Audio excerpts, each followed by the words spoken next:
it's for the good of every one of us. If you hear them, people, if you have an issue of people selling drugs, we are not scientists, we are not soothsayers. We will not get someone and say, oh yeah, he's selling drugs. We have you as a inhabitant, you live here. You should make it your business to inform us with regard to the bad guys who are involved with the sale of drugs here.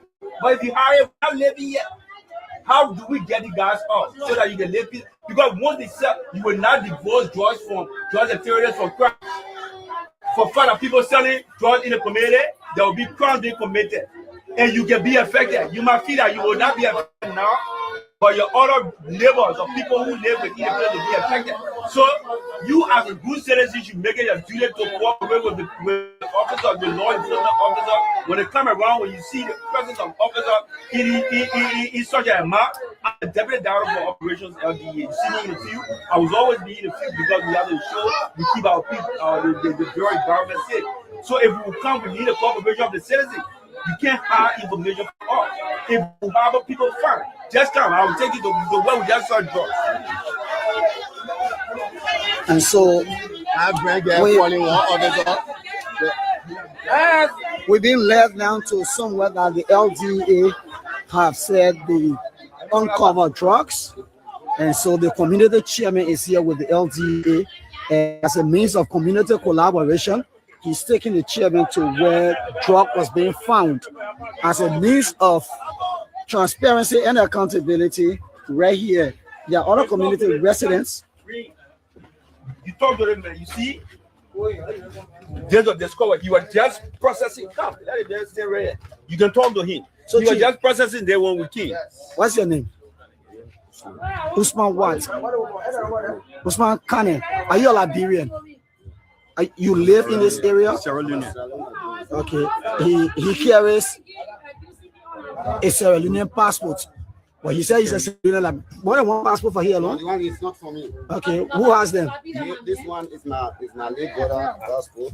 Hold them now. Let's see. Hold them. Hold them. No, hold up. Okay, this is my own. That's your own. Your late brother own. My ID card. Everything here. Okay, Usman, let's go by. Usman, do you live in this area? Do you live in this area? Do you live in this area? You live in here. Were these things found with you? The drugs, were they found with you? You're not on a tourist. Nobody forcing you to say anything. Did they find the drugs with you? These drugs. Okay, and so it's clear that Usman is admitting. Where's the community chairman? Community chairman. And so community chairman is here as a means of transparency and cordiality with the community. Deputy Director Patrick Komansu have asked that the community chairman come and see what is being done in this community. Our being here this morning is in line with calls. Numerous calls being received. We've been here before. We were in Zolo. We have our officer station on the place of clear, and all of a sudden we've been around in other communities to show as a red. But we see the resources of the guys coming again. You see, we had a large group of those less fortunate youth seen there, and so where you have the guys we have people who are giving them the jobs. So this is why we tend to make our presence here this morning, and then we'll keep in contact with the guys. There are other information, we come. Some community members don't want to talk to us.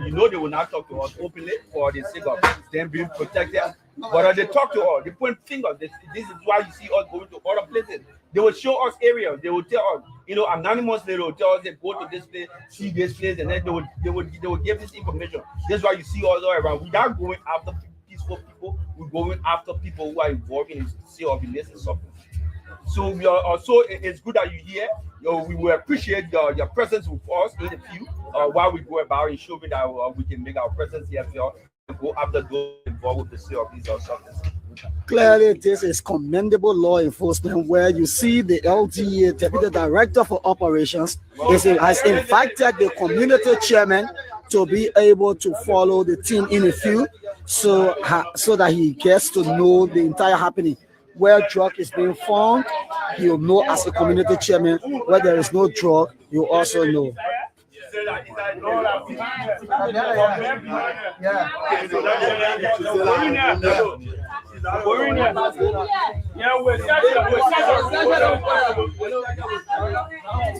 I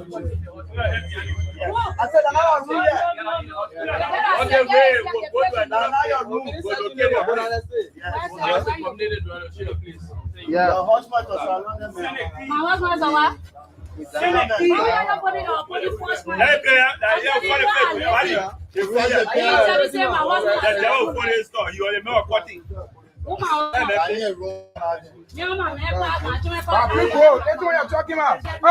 now I play that ball, that is another place.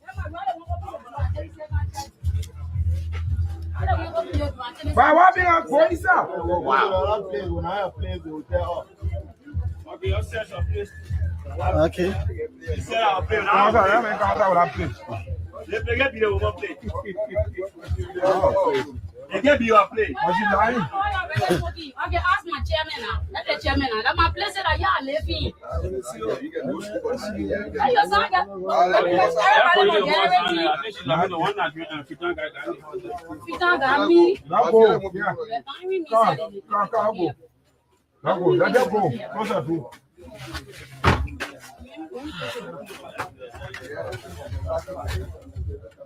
please, you know, that my place here, you see, I'm a bit alone with the damn man. I mean, gotta make it fun now. I think for my mother, you know, So keep watching, keep following the workings of the Liberia Drug Enforcement Agency.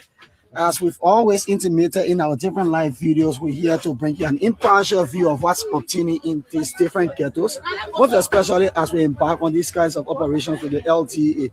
And so wherever the LTA needs to improve, you have an opportunity to be able to recommend some of those improvements. Wherever recommendation you have got for the LTA, this is an opportunity for you to make them. But again, the LTA continue to show its visibility and presence in major hideouts, in major areas that are considered hot spots.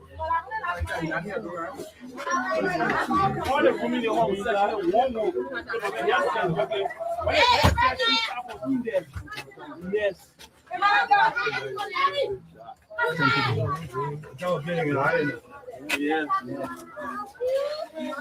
That's 2% count there, sir. Almost bear with us in this video. These places are really dark. As a matter of fact, these are informal settlements, or one would refer to them as slum communities. It's so dark, very dark. We can barely see anything. But yeah, this is Plymouth Town, Lockington area. One would not believe that people are staying in these places. Yeah.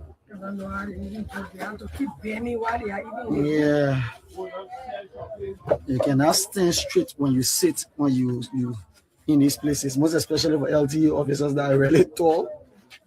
Kind of difficult.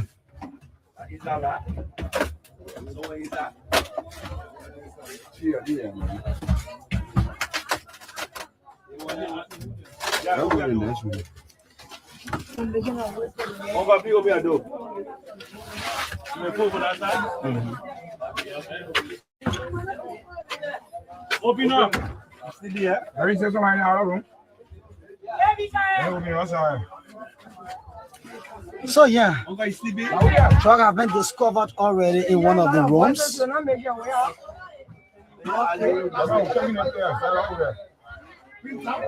As the O2 have said, they've been receiving numerous calls from community residents who have argued, who have made positions about their safety as it relates to the drug trade in this area. And so residents have been reaching out, asking for the intervention of the Liberia Drug Enforcement Agency.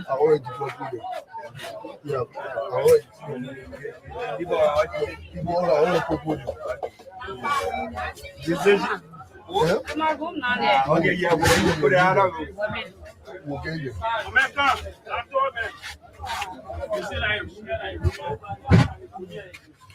So it's difficult for us here, but again, Bunny.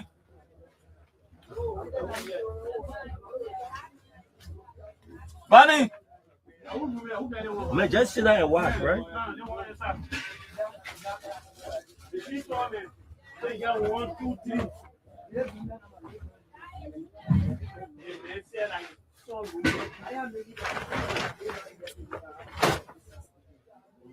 You got key for this? No, but the boy inside. You know, Who somebody. the boy again said that your My room son, my son sleeping here. here? My You said son. you told me that your room here. Yeah, my room down there. I'm on. And my son sleeping. So how many rooms you alone there here? And my son here and my room here. And my room. So that 2 rooms there here. I'm helping that man. Helping that man for inside there. One of the media, we just saw thing. No something. Where? Yeah, go right down there. Where you something more? Yeah, they put in something. No, they may not let you video, boy. Oh, that same selling guy. Okay. They say, see, you got it? Yeah. Okay. I know I said.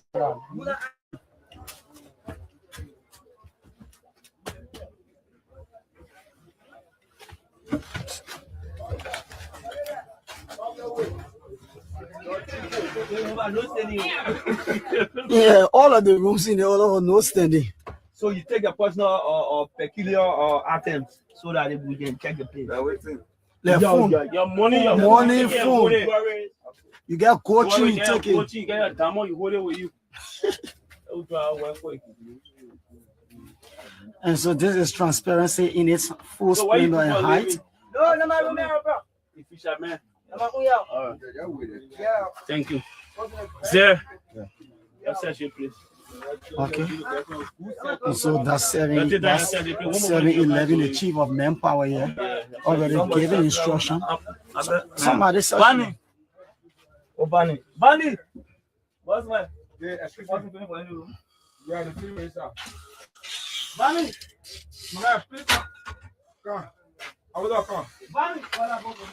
Yeah, I don't believe you. Come. Let's say you come. I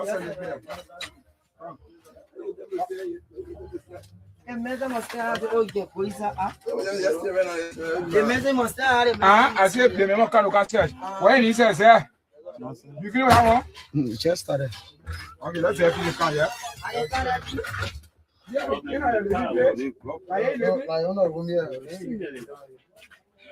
Yeah.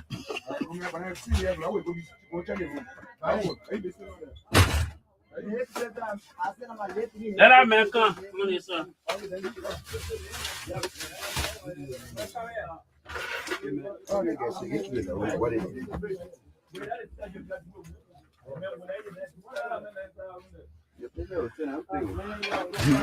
My man brought it, man. Yeah, I said I'm gonna wait on that side. That's still the door and wait. Go there. Let's take one more. Okay, you're the chairman for it. When you finish with that, boy, I can do the other side. Just wait 2 at a time.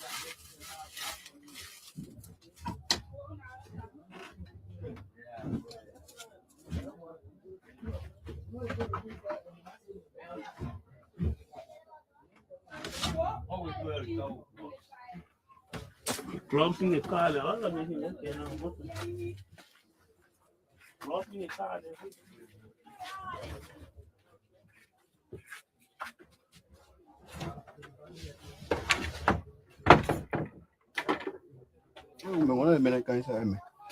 The officer? Yeah. One officer, man. One officer needed. Yeah, sir. Oh, yeah. Tell me the question.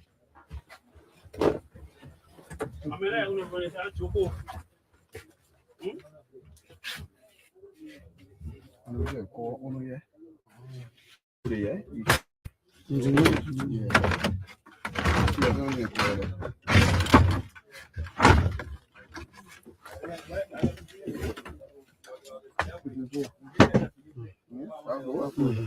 Yeah, for John, they check it.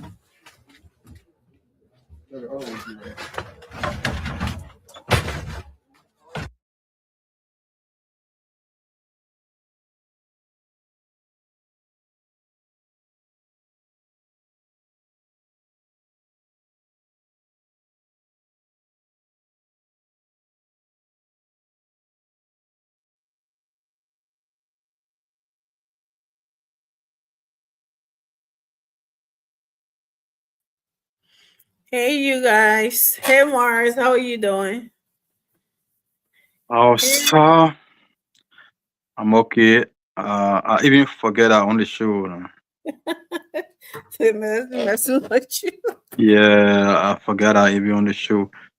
I watched the is it Looking Town, right? Is it Looking Town or Necro Town? I think it's Looking Town. Logan Town. Okay. Yeah. Yeah, it's trying to. It's a long video, by the way. I think Looking Yeah. Town for sure and stuff. Yeah. He started playing that video since yesterday. He came in. Yeah, it's just cutting it really short. Hey, Romeo. Hey, everyone. How are you? Thank you for being here tonight. Welcome. Watching from Robertsport City, Grand Cape Mon. Okay. Thank you for watching, Romeo. Thank you, everyone. Share the show so that people can watch later, or for people to come on and watch. Today is what, Wednesday? Yeah. The 18, and I'm pretty sure it's 19 in Liberia now. Why we still 18 here? So yeah, God is good, right? Mhm. Thank you. Yeah, Mars, what's going on? What's on your mind? What did you hear about what's going on in the country today? But let me just say something on the video that I saw. I don't know why is it that they can only find drugs, or they can only do raid, drugs thing in the ghettos, destitute area, poor areas. Why they don't go to rich areas? Why drugs can be in the rich people home, only the ghetto? Well, I'm pretty sure drug can be there, but it's more visible in the ghettos. That's why they have the little huts and stuff, like the should I say the consumer or the whatever, the people who are taking the drugs, they have little shacks and things like huts in the community and create a little ghetto spots to make it like a party ground for it, right? So it's more obvious to or more easier to discover than seeing it in a clean area or in a rich area. I don't know if you know what I mean. It is more, you can hide it more with rich people or in the decent neighborhood, because nobody would think that that's what's going on. Then in this in the slum community, there's no hiding in there, no hiding. Like, it's right in the open. Everybody know what's going on, what you're doing, and on top of that, they are harassing the community. The others who are living in that areas with them. So those are the ones who call the security drug. What is it? LDEA. They are the one who calling the LDEA for them, not anybody else. People are actually picking up the phone and calling because they are being harassed. They don't have any peace in the community from those boys who are doing it. So I think it's more of an easier way to get the clean clothes ones. I'm pretty sure that those are the ones that are bringing it in the country, if you know what I mean. So it's very hard to catch the one. Somebody have to lead them there. Because I asked a friend of mine in the whole drugs, fighting something. So I asked him one. I said, "Why is it?" He said, "But man, most of the people that the rich people, the people that when they bring the drugs, they can give it to people in the community to keep it for them. Most of the people that they can raid them in the ghetto in their home. Most of the drugs they can be for them. Is it can be for the people that are so old? They say, yeah. Is it most of them can be for the people that can be for the big people? Well, they have to tell them who it for. He said, "Yeah, by keeping it." He said some people just keeping it. None of they're selling it. They just keeping it and they paying it. They getting money for out of it. They just keeping it in their house. They getting money for out of. They paying them to keep it in their house. I said, oh. Yeah. But what? Yeah. What is it? Is it because of the social media thing, or because of transparency? That why when the DA people go, they got all the people behind them. They got all the camera on them, people behind them, in their nose and stuff like that. Is it because of the optics, the social media optic, or the political optic? I mean, I don't see the rationale behind it. Is it because they scared so that the public will not accuse them of something, so they got all the people in their note? Because if you go in the community to go raid, I don't see people who not get nothing to do with it. It's supposed to even be in the face, in the people's face. You know what I mean, right? Yeah. I think the LDA need to do more awareness. They need to do more education. Need to do more awareness. If they go in the community, when y'all see us in the community, please, if you ain't got nothing to do with it, stay far away. Stay 6 feet. Stay this feet. Stay far away. Don't count all in the people knows. I don't understand. I think they need to do more awareness, more education. But quickly, what's on my mind? You know, there's something I always wanted to say, right? All the time I've been going to Liberia, Amy. Mm-hmm. I don't know whether the police now aware of this, that school area is supposed to be protected, especially during school hours. School zones. School zone. Especially during school. Look, I can get so scared when I see in the morning those innocent children going to school, see the motor, keke people just passing, bike passing, even the driver, they, no control, no speed limit. Yeah. No speed limit. I said, yeah. Recently when I went Liberia, I was carrying my leg girl to school. I just decided, big girl, about I just decided to walk up, you know, trying to show daddy love. Mm-hmm. The other car just keep, Joe, heavy speed. Right from BW Harris. So I said, but man, you know that school zone here, the security guy said, boss man, I had to play looking, I had the people can drive here. I said, oh, really? But even the school authority says they're supposed to go to the Ministry of Justice and make sure they play the cathedral. Policemen is supposed to be assigned that area. I swear to God. I swear to God, policemen is supposed to be assigned to that particular area there. All the school zone. I want to put a speed bump. Something like that. Oh, exactly. I don't know, man. That's something that there are a whole lot we can do, and I don't know the public safety department in the justice ministry. They know all they want there. Man, it's sad, man. But yeah, that was just on my mind, man. Yeah. Absolutely. Welcome to Ray. Hey, what's up? What's up, Amy? What's up, Morris? Good to be back on the second day of the holy month of Ramadan, obviously. Oh, it started? Yeah. This is the first day or second? Well, first day completed into the second day. That's what I meant. But great to be back. Great to see you guys. Oh. We're coming busy. Well, anyway, during the day, you can see people that when people are at work. You can see them check out stretching. You can know the fast high. What are the fast? You can see the face, so you know straight whether the fast stretching or not. But when you're at work, people don't really see everybody at work, so it's not really bad like that. But you can fast, Amy. I can do 21 days. I do. What are you talking about? I'm asking you whether you can fast. Oh, okay. If I can fast, I can fast for 3 days. I can fast for 21 days. I can fast for 40 days. A little stretch, but yeah. But anyway, yeah. Good luck with that. We'll be praying for y'all. No problem. Well, thank you. Appreciate that. You can go fast though. The next thing y'all be telling us you're breaking fast soon. Are they making check? Every year they're making big counting from day 1 to the last day. Oh, right? Yeah, are they making big checking? We ain't even start yet. Yeah, well, they can't even start. They may already start counting it. Yeah, that is a ritual of mine. I've been doing that since 2014, actually.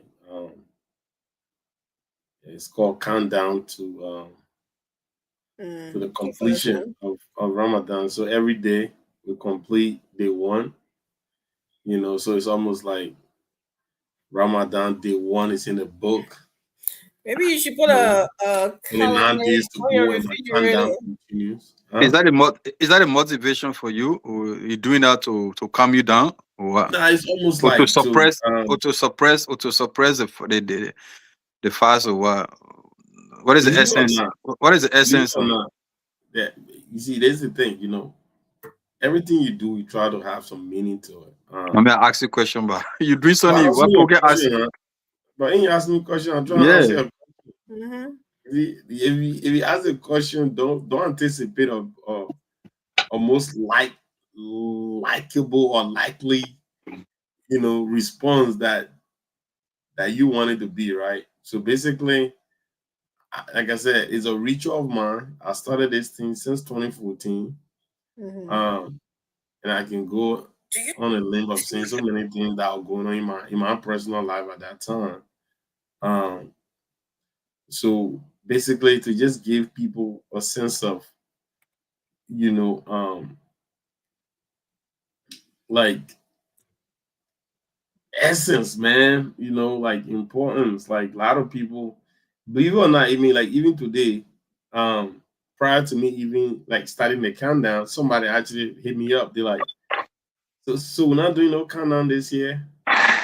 You know what I mean? Like people obviously be looking forward to it. I kid you not. You know, so yeah, and I was like, all right, I might as well just continue doing this until the wheel fall off, until the day I don't have the ability to do it. Are they scary people, the worry people that can be worried about it. Oh hell no, come on, man. I mean, I've been fasting since I was 8 years old. So what I mean? You know what I mean? So it's almost something that is instinctive. I don't even have to, you know, like if you grew up in a household like we grew up in, now fasting was not an option.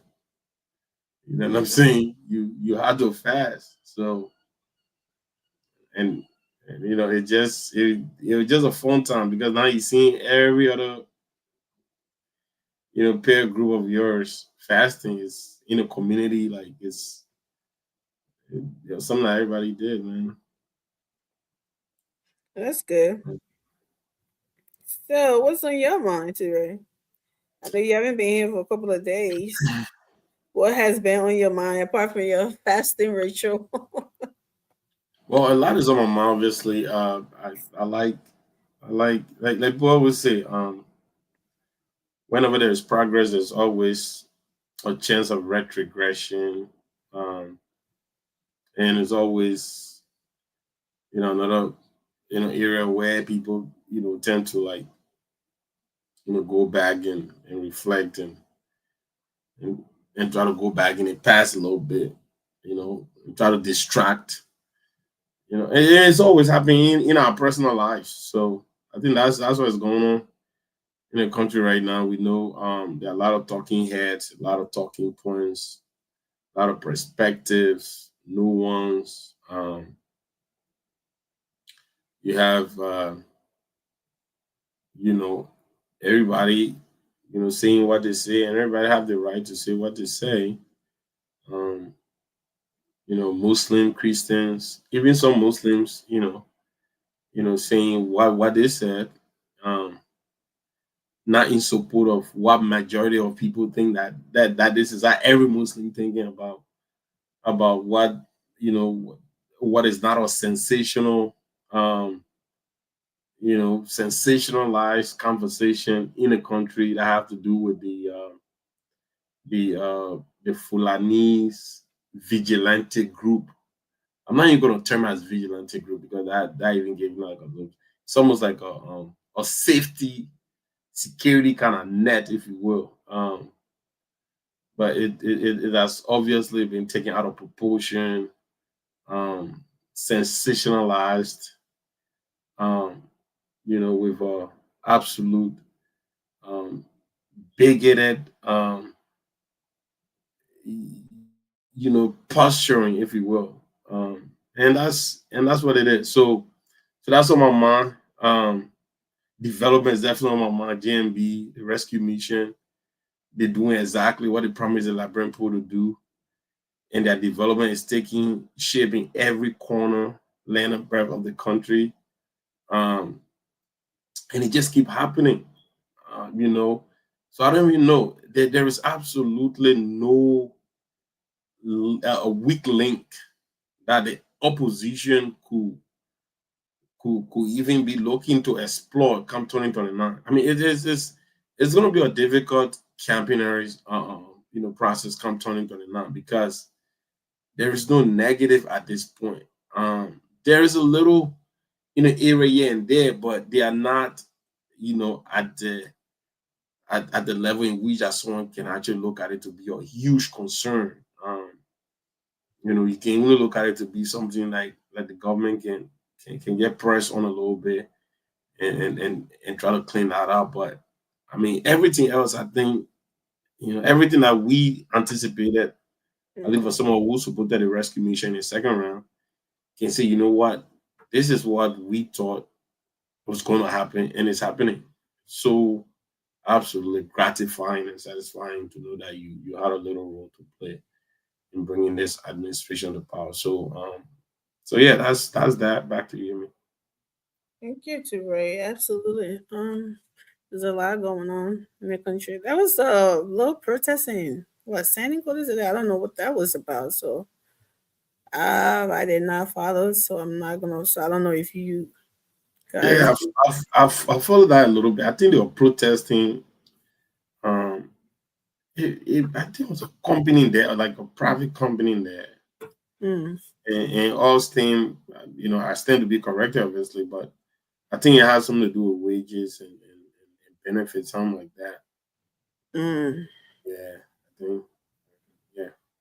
And as usual, citizens throwing stones, police throwing tear gas. Yeah. But yeah, that's all a scene like that. And then there was this, I don't know if he was a journalist or this guy, if he was a journalist, and I don't know what their journalism skills went, but it was something, like all I heard was, they're shooting us. I'm like, what? And I seen tear gas being thrown. But then I seen all the people he talking about us, they're throwing stones, right? But he couldn't talk about that. It wasn't they're shooting us, they're shooting like the tear gas. And so I'm like, okay, I hope you're not a journalist, because then you just messed up your whole credibility right here, because you're not even speaking on what is going on here. What is prompting that tear gas to disperse that crowd? Nobody ever talks to it's all peaceful there, because all of a sudden nobody knows what peaceful is, peaceful protest in Liberia. And you're just telling us about what is being done, but we've seen everybody taking rocks and throwing it, and you're saying nothing about that to the police. Like, but I didn't follow up. And Amy, to be quite honest, that is my frustration when it comes to media and media practitioners in Liberia. There's a book written by Paul Laissez-Faire where he talk about actually it was written by Paul Laissez-Faire and Immanuel Kant. It's about media ethics and law. And I just feel like there's a loss of that in Liberia. I mean, these guys, some of their reporting, it's absolutely predicated on the basis of inflicting, harm on the public, by inciting. I mean, they are absolutely biased. Yeah. They are reporting. I don't know. But you see, this is the thing. Since smartphone came about, everybody became a media person. Yeah, it's good and all that, you can speak some English here and there, but every profession is guided by principles and ethics. You can, like, someone can come and sit on these platform and say everything we say, but if not because of our professional career path that that have absolutely nothing to do with media or whatever that is. At least someone have a little background in that. That we try to be as focused and you know and stay within the confine of what that is. Then obviously we all will be spewing nonsense out here, you know. But if you follow the guideline of media ethics and law and all of its rules and regulations, then you take that profession seriously. You will do everything by that directives, you know. But we don't have that in Liberia. I can almost guarantee you, I don't even think there is a media or professional development institute in Liberia. I stand to be corrected. Yeah. I'm talking about an institution that is there specifically, you know what I mean, to indoctrinate the professional skills and building moral, ethical, you know, ground for these reporters and news anchors. I don't think we do. I don't think we have it. And these are some of the things that if you don't have the FCC, which is the Federal Commission on Communication, to be able to actually like look at some of these things and say, okay, Amy is airing this information on here. Does it meet the standard for her to be on air? Right. You know what I mean? Like I know in America, not everything you can spill out there. Yeah. You know, they put out guidelines and stuff like what he can put out there, what he can put out there. So I think that's something. And taking people license from them. Like literally, if you're gonna keep violating this, you're not gonna practice this. We have that in every practice is medicine, academia, I mean all these things. If you violate 2-3 times, then they revoke your license. But nobody's spending license abroad. Everybody do whatever they want to do. And that's the thing. Healthcare, education, that's the worst. Everything. Nobody gets reprimanded for any infringement. It's ridiculous. Maurice, you got something to say on that? Yeah, you know, look, every society, every functional society depends on the media, because I'm not even a media person, but the oxygen of democracy is information. Mm-hmm. The society lives on information. That's why the role of the media is to educate a citizen. That's the primary role of the media in any country, for that matter. Yeah. I mean, that's just a fundamental, you know, that is a fundamental principles of the media, to educate the larger society, right? Mm-hmm. When you wake up in the morning, the reason why you buy a newspaper, the reason why you switch to one radio station, because you want to get certain informations, right? Because the larger population believe that Mr. Toure have done sufficient, research on the topic. So I don't have the time. The reason people go listen to talk shows, listen to radio station, because they feel I don't have the time to go do research, to go do this and that. I believe that the men that are sitting on the radio station, on that show, have done at least a little bit of research, or he got a little bit of knowledge on that issue. So let me go listen to him. Yeah. That's the whole essence of the media. The reason why the media, they refer to their celebrant. They can make you happy, they can make you very, and you know, they can make it good, they can make it happy. So, but our own medias in the country, our own journalists of media people in the country, most of their advocacies is like, you know, economic advocacies, or people call them yellow. Yeah, oh yeah. Most of the advocacy based on economic advocacy, what they can get. Yeah. Other people can refer to that as yellow journalism, you know, label it different. Because I don't understand. The man care. He just go sit on the radio station and just say whatever he want to say. He don't care. As long as he please somebody, one man in the corner, as long as he finish pleasing that man, he don't care. Yeah. He cares less about the fee. He cares less about the profession. He cares less.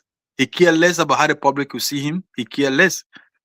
And, you know, the late brother was trying to institute. You know, he was the late brother Mamadou Jakite was fighting to bring so that they can have an institution at least that will guide people, you know, in terms of discipline when you go on the other way, because the citizen depends on you. You can't just wake up in the morning because of your political feeling or because of your political sentiment. You wake up, you give misinformation and stuff like that. You have caused a lot of injury. But Exactly. he was trying, but at the end of the day, I mean, he left the face of the earth, and that campaign could not go anywhere. But it is a sad thing. Our media, people in our country, it is so sad. They got no ethic. They don't even care about the ethical, you know, thing that they don't care. They care less. You know, Yeah. somebody even know the rule that the people depend on us to educate them. No, a lot of them don't even know that. You know, and yeah, it Yeah. is sad. You know. The sad part about it is that everyone's watching this, seeing what's going on, and you giving a different narrative to the story. But what is being seen is different. And I'm like, okay, you're telling us something else. And he said shooting, as he was speaking, shooting. It was tear gas. And then we see all these guys on here start taking stones and throwing them. I'm like, oh God, another peaceful protest. Anyways. Today we actually in the country the police spokesperson resigned today. Did you guys hear that? She resigned because she was being the lady Cecilia, what's her name again? Cecilia Clark. Yeah. She was being I think she was they was shuffling or whatever. She was being put in another spot for what did she say? Protocol or something like that. I held a protocol, and I guess she did not like that. She resigned, and yeah, I mean, I don't get it. I don't know what the protocol department does in the national police, right? So I'm not gonna say it, but being shuffling people around, does that mean you're not doing your job right? Is that why they're doing it in Liberia? Is that why she was replaced, or she was moved to another department, and she did not like that? She always want to be the face of. I mean, what do you think? What do you guys think like could be the cost of that in a security setting like that? Well, For me, there's nothing more. I can't even go too deep on that issue. Look, you were appointed for whatever reason. They decide to reshuffle. They decide to relocate you. They decide to transfer you somewhere else. If you feel you too qualified or you overly qualified to the play they carry you, you want to resign. Fine, that's your right. You can resign. There are a lot of people that can. So I don't even think that's something that. Yeah, that would take my time. No, I don't think so. All right. Sheree, you're saying something?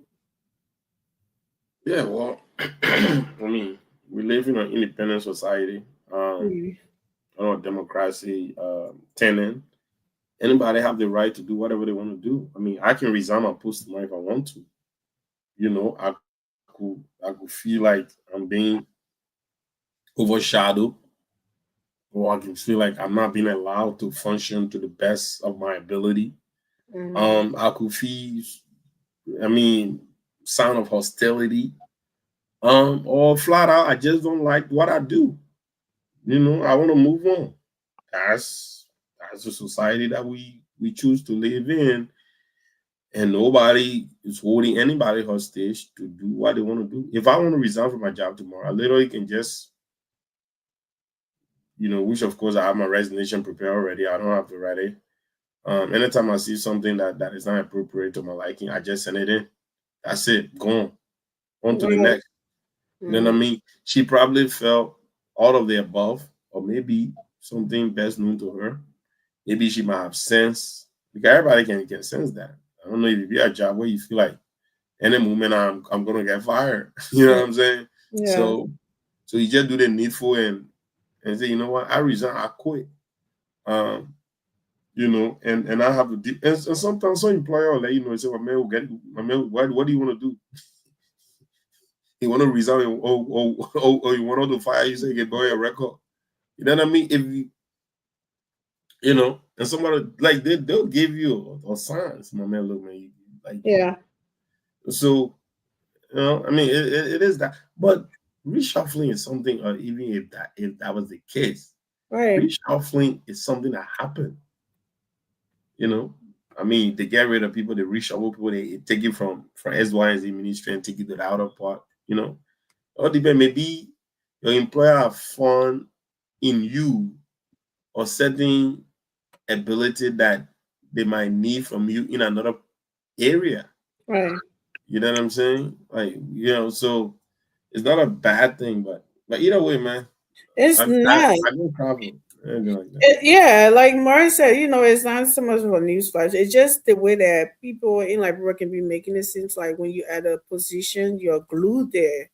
You know, even if you're now, I'm not saying she wasn't performing. That's not what I'm saying. But even if you're not performing, or even if someone think, I think you'll be best in this other role, and you know, people tend to take offense of that. A lot of times they think they're entitled to that job, they're glued to that job. But anyways, well, I think she did an honorable thing. She didn't want it, she resigned, and that's what can you do, right? That's it. The only thing, if you think that you got, you know, somewhere else that you can hang your coat at the some of the economy, and you want to let that one go, okay. So be it, you know, and I respect her for that. I just don't understand when people be making such a big deal out of it, that when someone resigns, it mean that something terrible happening so the person can, you know, the propaganda of it all. So that's the one that really give me. But anyways, so let's move on to the Senate, right? Our big brother American has spoken again, which you know, a lot of people making a noise for or about and stuff like that. And you know, coming from where our country has been and what we have been through, the whole ethnic thing and all of that stuff, you know, whenever, like, some of us, not everybody, because especially the older ones still have that tendency of, you know, spilling some ethnic thing out there that really makes them a sick in the stomach. And when I hear it, sometimes you know, it make me crunch. But he said something on the Senate floor. I really thought I had that video. But he said something on the Senate floor there, stating that his ethnic group has been treated differently. You know, and that caught a lot of attention because, let me see here. Yeah, he said his ethnic group, he alleged that has been harassed by security forces at checkpoints across Liberia. Warning that you know, such an action could damage the public trust and unity, which is true.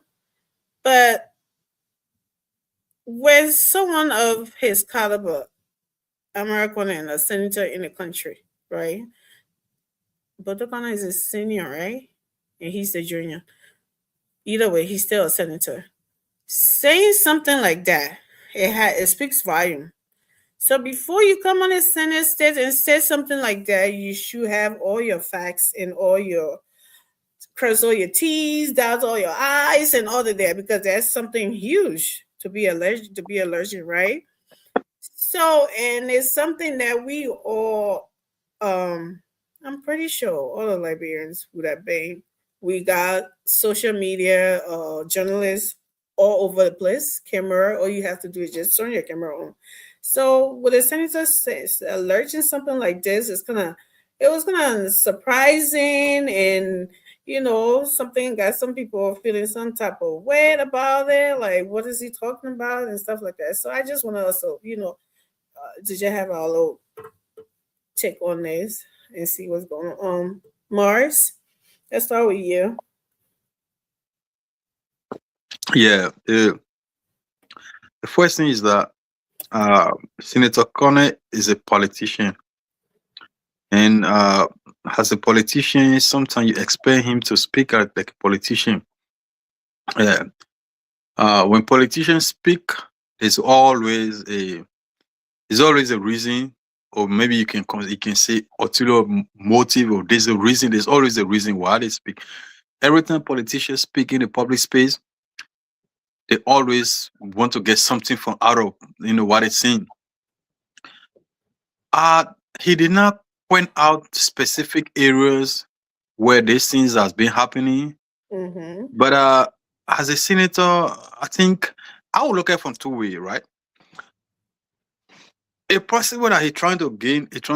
Look, everybody got the right to speak for their people. Senator Connor is a public figure within his community. Mm-hmm. Yeah, whether you like it or not, he's a public figure. He's somebody that people from within his community, from within his ethnic group, look up to. So maybe he have sensed, the marginalization of his people. Say, what, I think I will speak to this. Did you just sense? It could also be that he's trying to gain favor, he's trying to gain attention from his people. Like I said, he's a politician. It could be that he's trying to gain, sympathy, trying to gain favor from his people. He's saying, what, let me speak. Let me specifically, speak and point out, that they harassing our people, they marginalizing our people when you reach to the checkpoint. It's possible that he's trying to gain favor from your people. I can't rule it out. I can't say that it's not happening.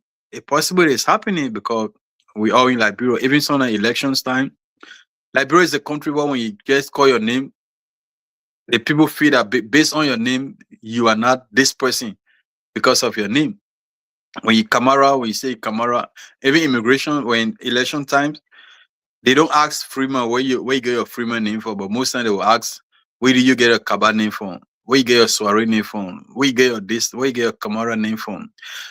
People think that certain name they are entitled to. Certain names are not entitled to Liberia. They don't have ownership over Liberia. Certain names don't have ownership over Liberia.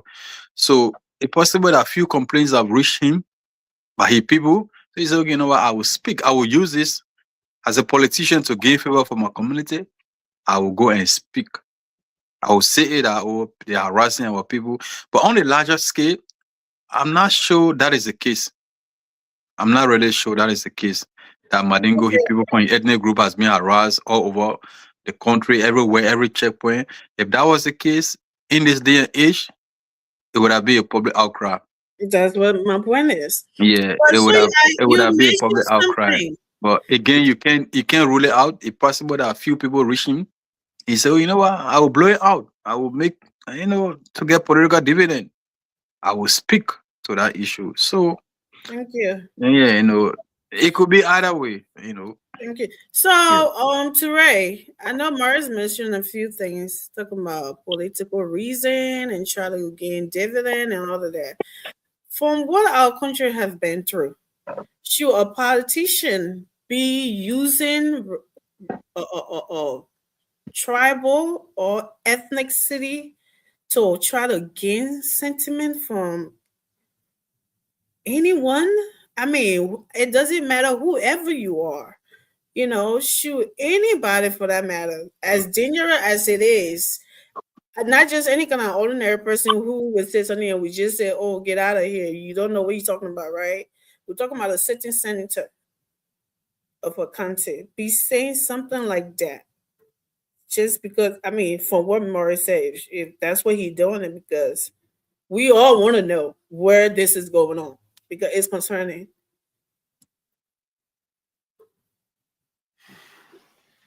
Yeah, so basically, I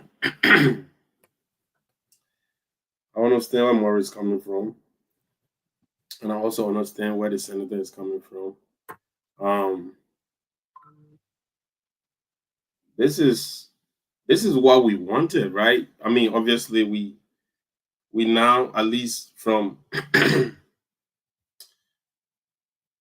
from a minority group perspective, like the Mandingo being a minority ethnic group,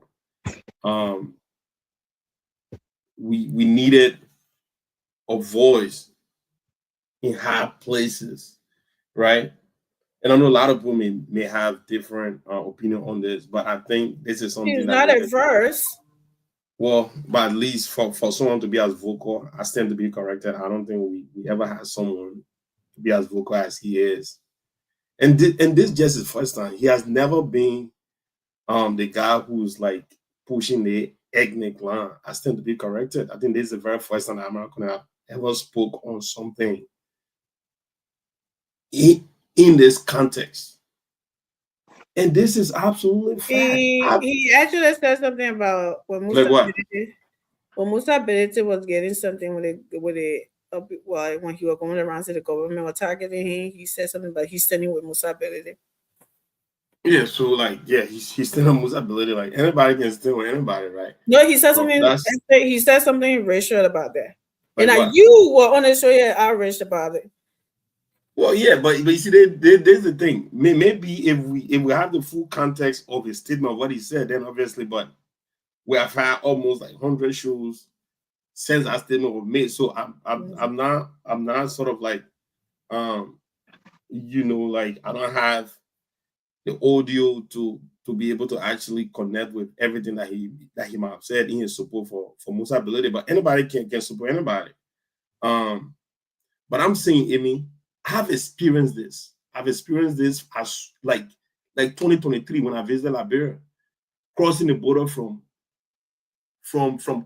Guinea, from Sierra Leone into Liberia. I was cautioned. About my name, Toure. I'm not making this up. I was traveling with a sister then. That sister is in Philadelphia today. And I had to stand up for her. You know what I mean? On a scene level, asking a grown woman, what is your mother's name? Like, what the hell are we doing? She's not a kid, for crying out loud. She's not a toddler. Can we ask her? She gave you asked for ID, she gave her ID to you. Why are you asking her for a father name, for a mother name? Where you from? Like, what the hell? What are we doing? This is something that happened to me personally. But you know what? It don't go far with some of us because you know what? We know exactly who we are and what we're about. But the systemic harassment, it is a fact. If it hasn't happened to you, then obviously it hasn't happened to you. But this is something that actually happened. I'm not going to go as far as say this is something that is absolutely like across the board, across every sector. But there's a need that he came out to say something about it. I don't know his motivation. That's something that, like Morris was saying, maybe his constituents might have brought the issue up to him. And that's the essence of being a representative or being a senator. You listen to the complaint from your people, and you bring it up. And I think it was something that his fellow senator, actually the senior senator from Grand Jita, I believe, this fellow, man, what's his name, man?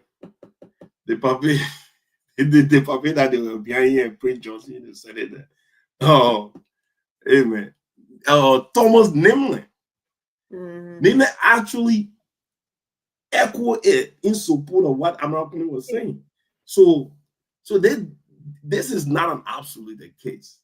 And I know when it come out, people always talk about, oh, there's a race issue, there's an ethnicity, blah, blah, blah, blah, blah, blah. It is not about that.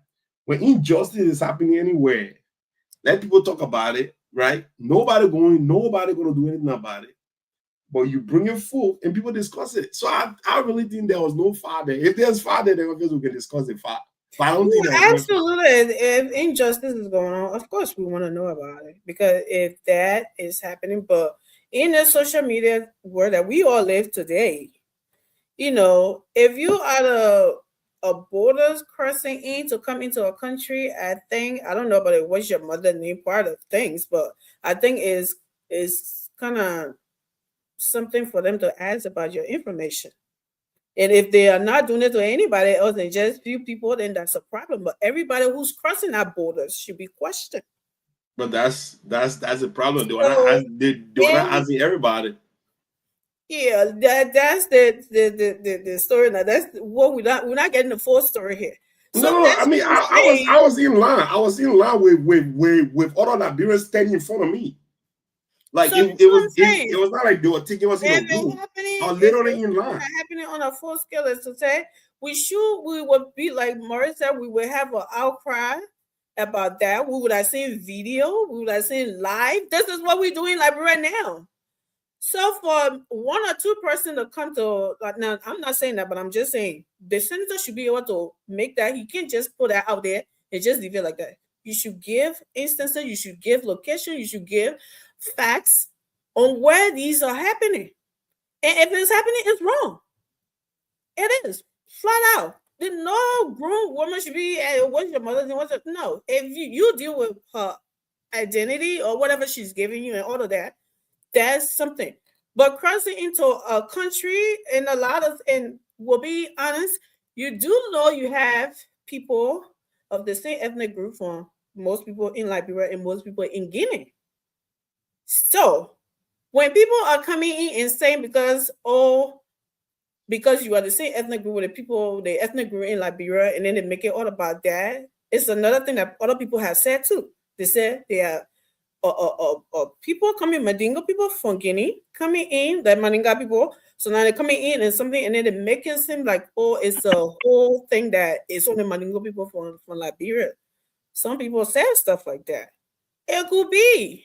That's why a proper investigation about these things needs to be done before a sitting senator will come out on the floor and say something like that, because it's racism. It's eyebrow raising for some of us, because we have been through it in our country. If anybody is doing it to anybody, it's a problem in the country, right? Why do we even have checkpoints still in the country if it's not at the border? Why do we still have checkpoints in the country? Like I said, I think it should be immigration that we should know that have those specific, because you have to check people into coming in and who's coming in and stuff. That you have to do that.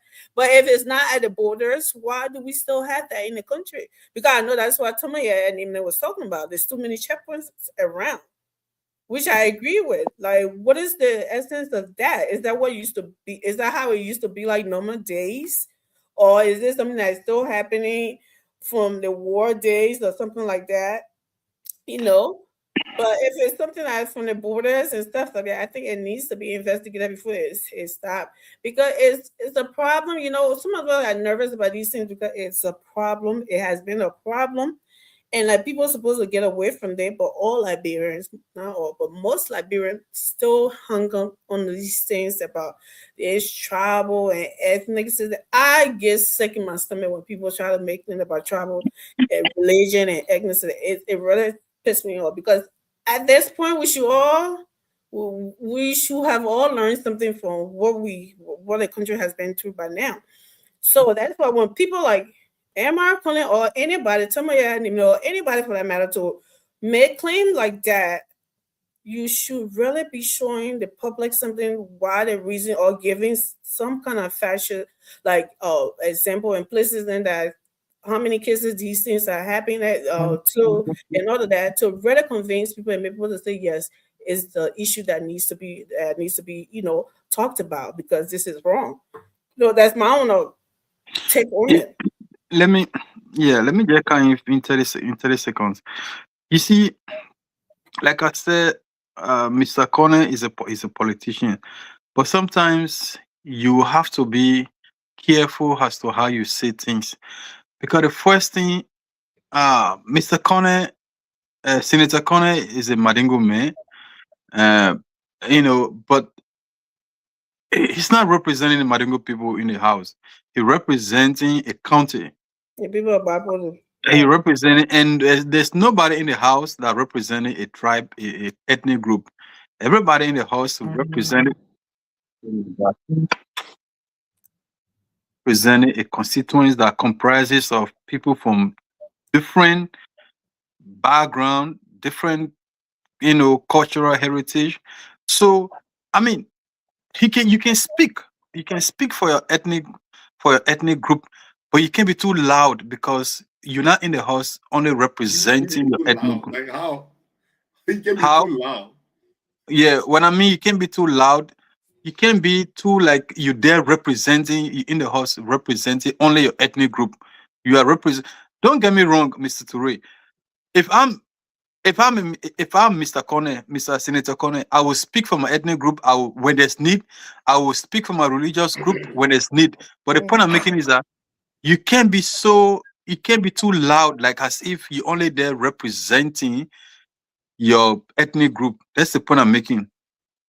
You're not there representing your ethnic group. You can speak. You can speak exclusively for your county. Because that's why your county elected you, you represent it. I'm not saying that he's wrong. That's not the point I'm making. Okay, I'm not saying he's wrong either. I think he's absolutely like spot on. You see, for me, my problem about thing is this, right? And I know very well, none of us like to, at least we will actually think about visiting, our dark past and stuff like that. But if we should forge ahead, if we should like move on as a country, then we can't be sweeping things underneath the rug just because we have experienced this in the past. So everything that resemble anything like that, we should suppress it and not talk about it. I don't think that is the right way, right? I'm telling you, in 2023, listen to me, in 2023, right? Bakabine Manju Toure traveling from Sierra Leone into Liberia. I got caution, right? And by the way, I'm standing in line with a bunch of Liberians, right? And I'm seeing the process going as smoothly as it can be until it reached my turn. All right? Reached my turn. My ID card says Batala Bonkante, right? Bakabine Toure. Why are you asking me any other question other than that? Number one, I got my laissez-passer, right? I got that. All of my documented visa, entry visa into Liberia, got that, right? Why are you asking me? Then when I start to speak now, somebody on the side says, my man, let that man go, right? Then the sister I'm traveling with, because she's not as fluent as I am. You gotta hurry your ass then. Oh, okay, wait. She's not as fluent as I am. Then they start to ask her, and her name is Fatumata. I don't want to put a last name out here, right? But, literally asking a grown woman who's in her late 40s, what is your mom name? What is your papa name? What are we doing? And these were some of the questions. Hold on, wait. These were some of the questions that people were being asked during the Civil War. Okay?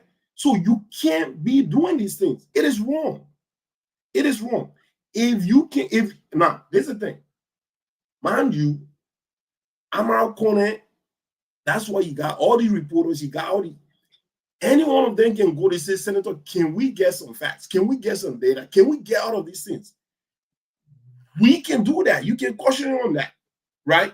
Of course. How many of these, instances have been reported to you by your constituents, right? Where did you get this? Where did you get this data? What informed your outburst, right?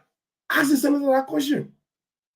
They provide these things to you. Okay, so right? can I ask you a question? Like what I just said, that someone said that you have people from Guinea coming in, pretending to be people from Liberia. Like let's say pretending to be Madingo from Liberia. Is that it? And if somebody is asking, I'm not talking about the mother's part, but and everybody have the same names, right? So if someone's doing that and trying to ask that question, would you look at it any differently if that's what they were trying to kind of look into, because myself I was kind of wondering about that, and that's what I was told by somebody Well, else. not if you know that person is Liberian, if that person ID card says that they are Liberian, I travel Guineans sometimes into Liberia. They go there for businesses, and their ID card clearly states Guinean, not Guinean nationals, right? It's clearly on there, and people are treated differently, which is obviously the case, right? If you're not a citizen of a country, right, there are different procedures. I understand that, but once you see, because this is the thing, we are all Liberians. We travel together, we sit in this car, we have conversation, and when the car stops, we all get out of the car, we get to the checkpoint, right? When we get there, I already know you. What are your names, Sir? You know, Andrew, or whatever that is. We all get to the checkpoint, right? Man, you. And we in the checkpoint. I see other people going with the ID card. Okay, boom. Where's your yellow book? You present a yellow book. You go. Where's your yellow book? You present. I get there. I get my yellow book. I get my ID card. You read my ID card. Then you ask me, pay the caution. I'll feel some kind of way. Why are you asking me? You know what I'm saying, right? That's my point. But in other nationalities, where is there sometimes Nigerians, Ghanaians, Guineans, and clearly stipulated that where some Liberians to leave to go connect. No, they say sometimes they have documentation saying that they are Liberians. Well, that I don't know. The case. Well, we all know about World Trade Center, right? But which is not the case when they live at that. So that's what it said. Yeah, what I know, I'm actually speak something else. So well, I'm only speaking to my experience, right? I'm only speaking to my experience. I travel, like I said, I travel back home like as regular as starting 2017. And my 2023 experience was different because number one, I never thought I was going to be asked these questions. And I was troubled by this question because questions like that bring trauma back during our dark days. I get it. Right? I get it. So if you have a senator, because I mean, we can have different, obviously, position on my corner. Obviously, I have other, differences about the senator. But this particular one, I don't think like Maurice was saying, I don't think this is like speaking for, I mean, Madingo are part of his constituents, right? You got Madingo in Bapulu, you got Perepo in Bapulu, you got other ethnic group in Bapulu. So if he's speaking about this is happening to all Madingo people, right? I mean, you can take down the senator. Can you give us something? Can you give us? And this is why the media in our country, they should be grading the senator right now. Yeah. For if they feel like the senators are just speaking out of whatever, but ask them a question. Because Senator, you just made a blanket statement. Can you give us more? Can we gather more? Yeah. Where these complaints are coming from? Maybe TV crews can go into localities and try to ask the people. Absolutely. You know what I'm saying, right? That is my position. So I understand what Maurice is saying. Maurice is not saying when he's saying you shouldn't be loud about it. I think what he means is that you should get all your evidence before you come on the floor. Amarikone is the senator of Bapulu County. He's not the senator of, an ethnic group. Yes. If anything, for any reason, anyone is treating Liberian Mandingo people any wrong and is glaring, yes, Amarikone has the right to speak on that. Absolutely. Right? But what you don't want to do, what Maurice is speaking to, is to raise alarm on something that there is not enough evidence, that you're not showing anybody or nobody knows about. Like when he talking about being loud, this is how I understood it. Maurice, correct me if I'm wrong. When you talk about you can be loud about it, that's where he coming from. That's how I understood it, right? Not raising eyebrow for something. And like other people are saying now, like I just told you, all people come in and then they say they pretend to be and so they got Touré in Guinea. They got a Kamara in Guinea. They got Touré in Liberia. They got Kamara in Liberia. If somebody go and take paperwork from Liberia and say they are Kamara from Liberia, but then your tune does not sound like the Kamara in Liberia, of course they'll give you a hard time on that. That is just all over Africa, right? They will give you a hard time on that.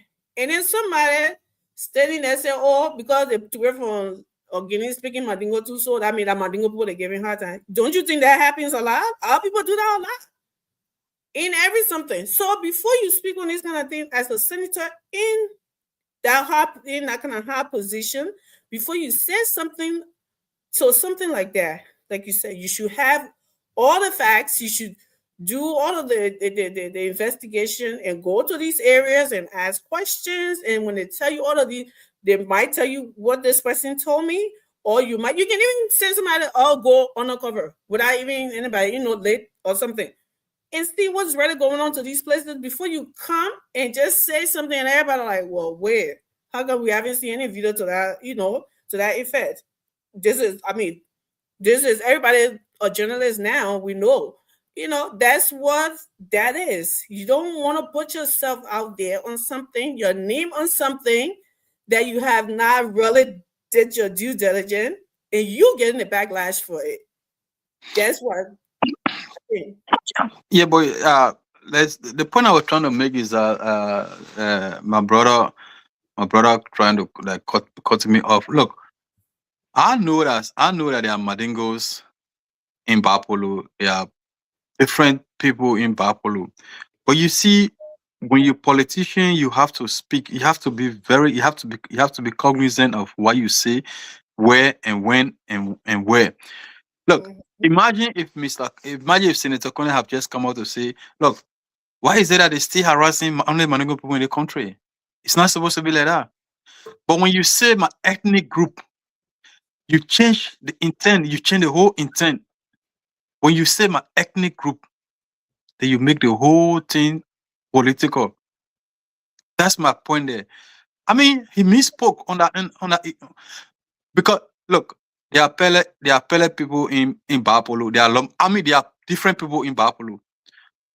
Mr. Kone, Senator Kone is a spokesperson for everyone, for every one of them. So when you say my ethnic group, you change the whole. It become different. That's my point. If Mr. Kone was just going to say, look, why is it that they still harassing Mandingo people in the country? Why only Mandingo people? Why? Why should they be continuing harassing only Mandingo people in the country? Because they got these people that are coming from Guinea every day. They don't bother them. Every day they get Fala, Tamba. Don't see. Every day they coming from Guinea. They come from Sierra Leone. They don't humble them. They got Crown people coming from Grand Jide every day crossing the border. They don't bother them. They got Mende people coming from Sierra Leone every day. They get Va people every day coming. They got Kru people coming from Ghana. They don't bother them.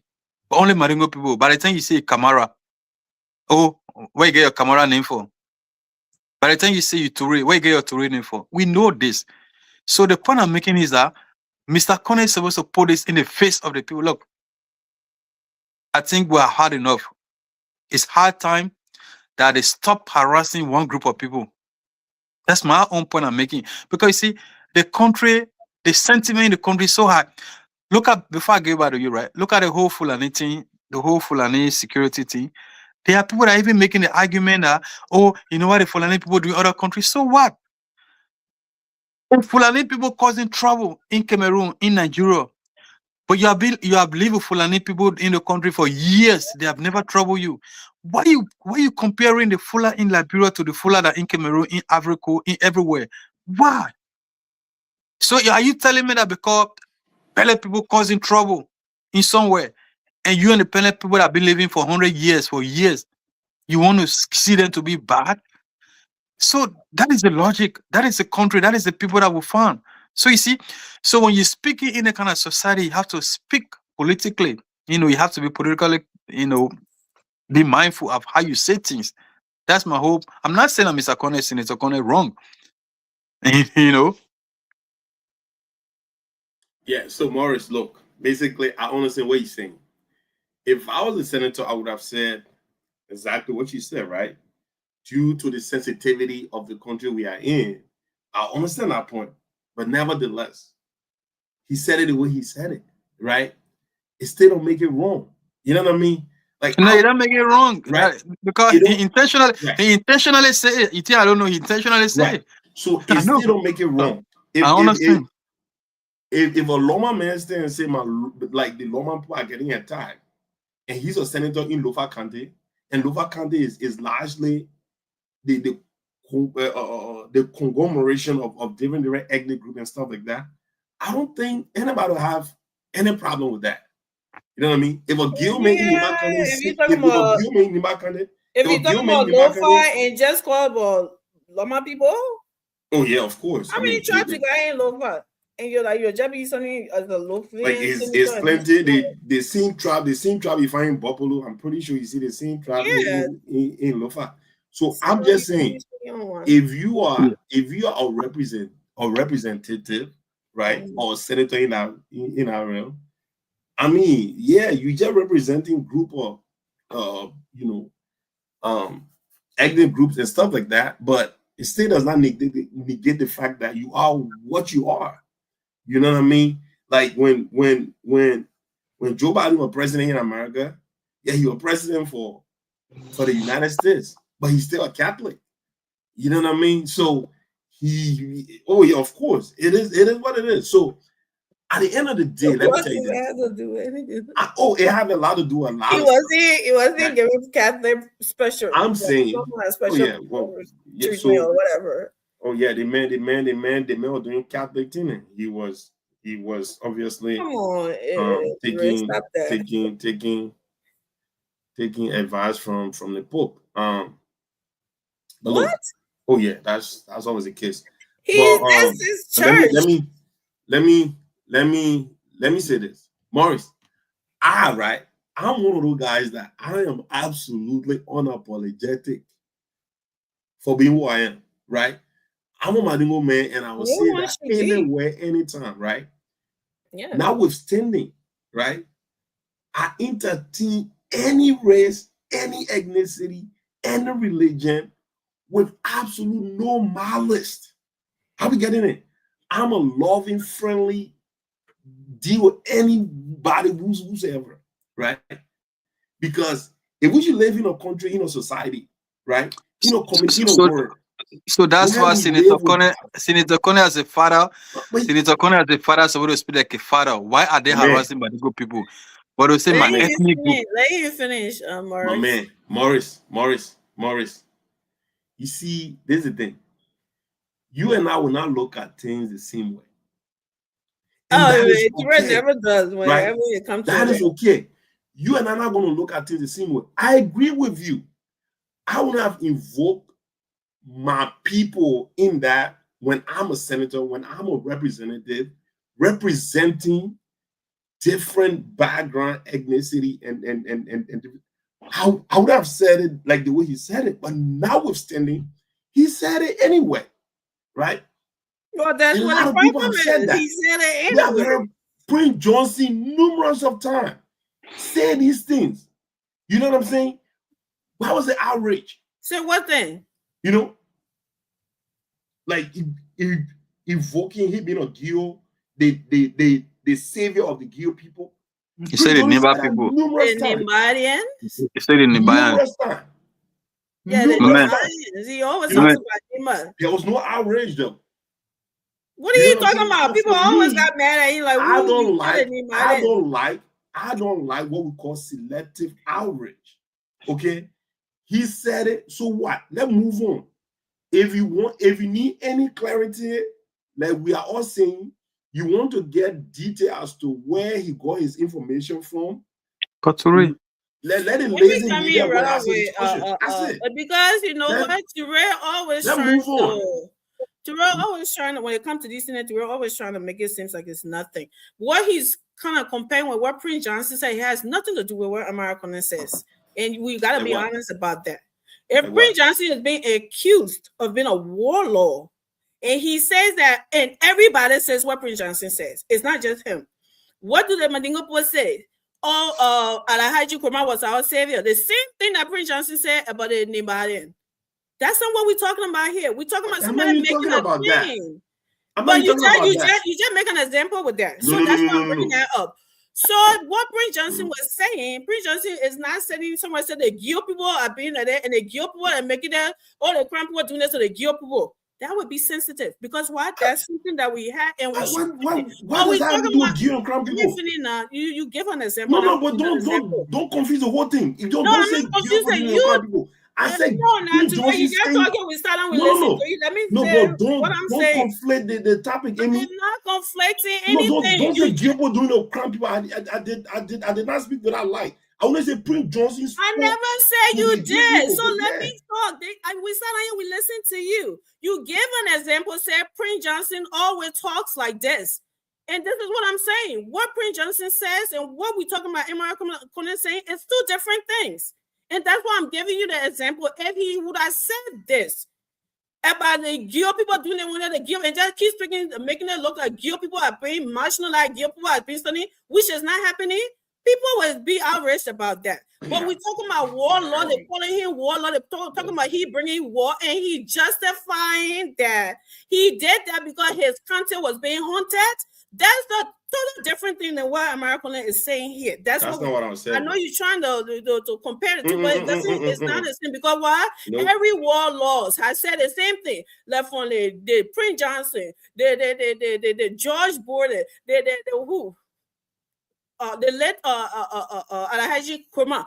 Everybody had made those something. My people. So it wasn't Prince Johnson alone saying something. What we saying here? Right. Now you're making my point. His people, yes. No, but you're saying that all Prince Johnson always saying there was no outrage, and it's not the same situation. That's what I'm trying to say Prince here. Johnson comparing the two, I said only Prince Johnson. I said only one who said it. No. So my question is, was Prince Johnson senator about gay people? What are you talking about? I'm talking about exactly because you're not listening, so you don't know what I'm saying. No, I'm listening. If you're not talking over me, if you're listening, you'll know what I'm saying. No, I'm not listening. because what I just said, and I'm thinking Morris understood what I said. No, I understand what you're saying. If you are saying that, comparing it to what Prince Johnson was saying to what American is saying in the Senate, those are two different things. Those are two different things. I said when Prince Johnson is being accused of being a warlord, that he brought war in the country, that's when he made these statement that the Nimbadian. It's not the same. But that's the wall of Benin I'm talking about. You brought a wall of Benin inside. That's the wall of Benin I'm talking about. I was talking about Prince Johnson always invoked the Nimba saying you're not understanding this because you always did that. I did not talk about warlord issue. Keep arguing. I will not talk about the fact that Amara said my people, right? And Prince Johnson always referred to his people. So what is wrong? What is wrong with that? What is wrong with Prince Johnson saying his people? If you were listening to me, you will know what I said. What's wrong with it? But you arguing with me, so you're not listening to it. Because you want to say what American said sounds okay. What I'm saying is that it's not the same as what American said. The reason why Prince Johnson says this thing, and the same thing has been said by the Haji G.V. Kroma, the same thing has been said by the George Border, all the warlords that they always act like they were the heroes. But you know, people. They said the same thing. So why Prince Johnson should be the comparison in this whole situation? Like what? I did not talk about warlord. I only said the phrase used by people. Jesus Christ. I never said you talk about warlord. I was giving an example. No, but don't bring that example into something that if you do that, then you obviously taking the conversation into a realm that is not equipped to the conversation we're having. We are saying about people. I'm not going to say it's people. You cannot make an example. You cannot say you're giving an example and you're telling somebody else they can't give an example. You can't do that. You brought up an example, and I'm trying to differentiate the example that you brought up from what is really happening here. But then you're arguing about it, so you're not listening to it. I never say you brought up warlord. I'm the one that's trying to explain to you why these things were said, and you're not listening. Well, come here, Morris. Yeah, but Ture, I think you misunderstood Amy. You brought a whole you brought a whole Prince Johnson example. But let me say this, right? See, you bring Prince Johnson example, right? And Prince Johnson example in what context though? Boss man. I mean, you said I brought a Prince Johnson example. So in what context I brought Prince Johnson in?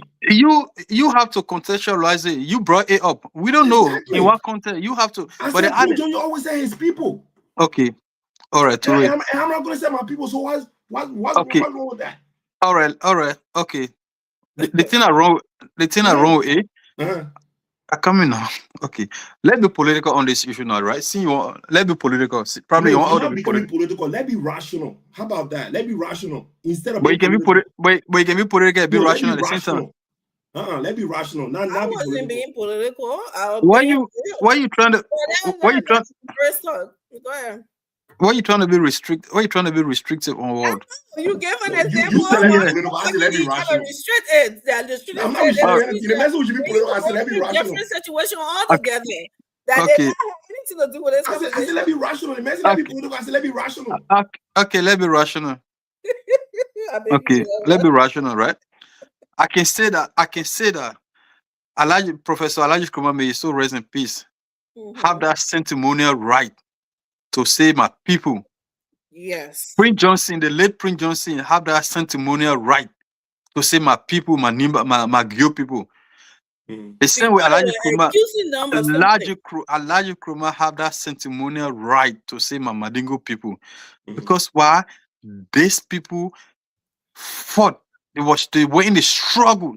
Yes. Morally for their tribe. Hey, my man, you were talking. These people, Man, this you walk in you. Hey, my man.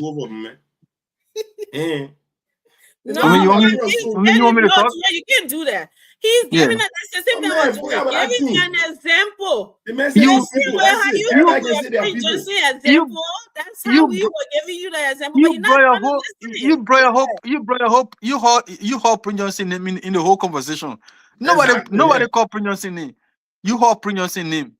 And there was a reason why you called Prince Johnson name. So I'm telling you, see, you want to make that comparison. See, you want to look for safe haven. It will not help you. You brought this upon yourself. What? But I feel you brought Prince Johnson like it's always you were trying to look. Prince Johnson have that right, that moral right to say my Gyo people or my Niba people. Elijah Nkrumah have that same moral right to say my Mandingo, my ethnic group. Senator Connor don't have that sentimental right to say my ethnic group. No, he doesn't. Yeah, because he doesn't have that moral right to say my Mandingo people. Because why?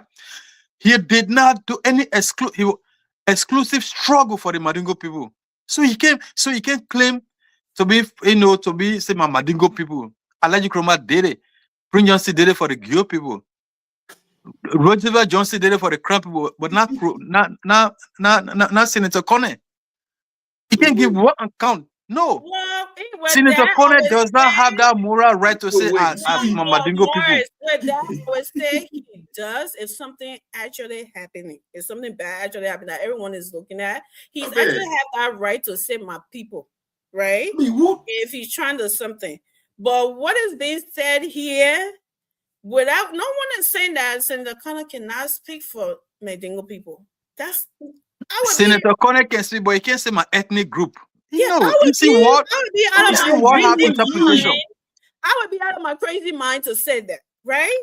Well, as where he sits, what my thing is, where our countryman, where he sits, if he's speaking on something like that, you need to come with the receipts. You need to come with all of the facts. You need to come with all of your investigation that you have done before you post on a higher floor and say something where all camera on you to make something like that. Because that has the something of racism, something of concern. In the country, our country people are gullible. In every ethnic group, tribe, whatever, they are all like that. Somebody can hear him saying something that I have no facts, that he gave nothing to, that he just put out there and make an issue out of it. That is the point I'm trying to raise. I'm not saying that, he cannot say that, or if something is really happening, he's a Mandingo man. There's nobody can divorce him from that. If the Lord stands tomorrow, start fighting for Babasa people. Really something before you say something like that. That's the point I'm trying to make. Any of them in our house, any of them in our Senate or in the house, if they will speak something, if they will say something like that, they have to have their receipts. You can't just come with gossip. And you can't just come with somebody one person. You can't do that. Because I agree with everything this author, right?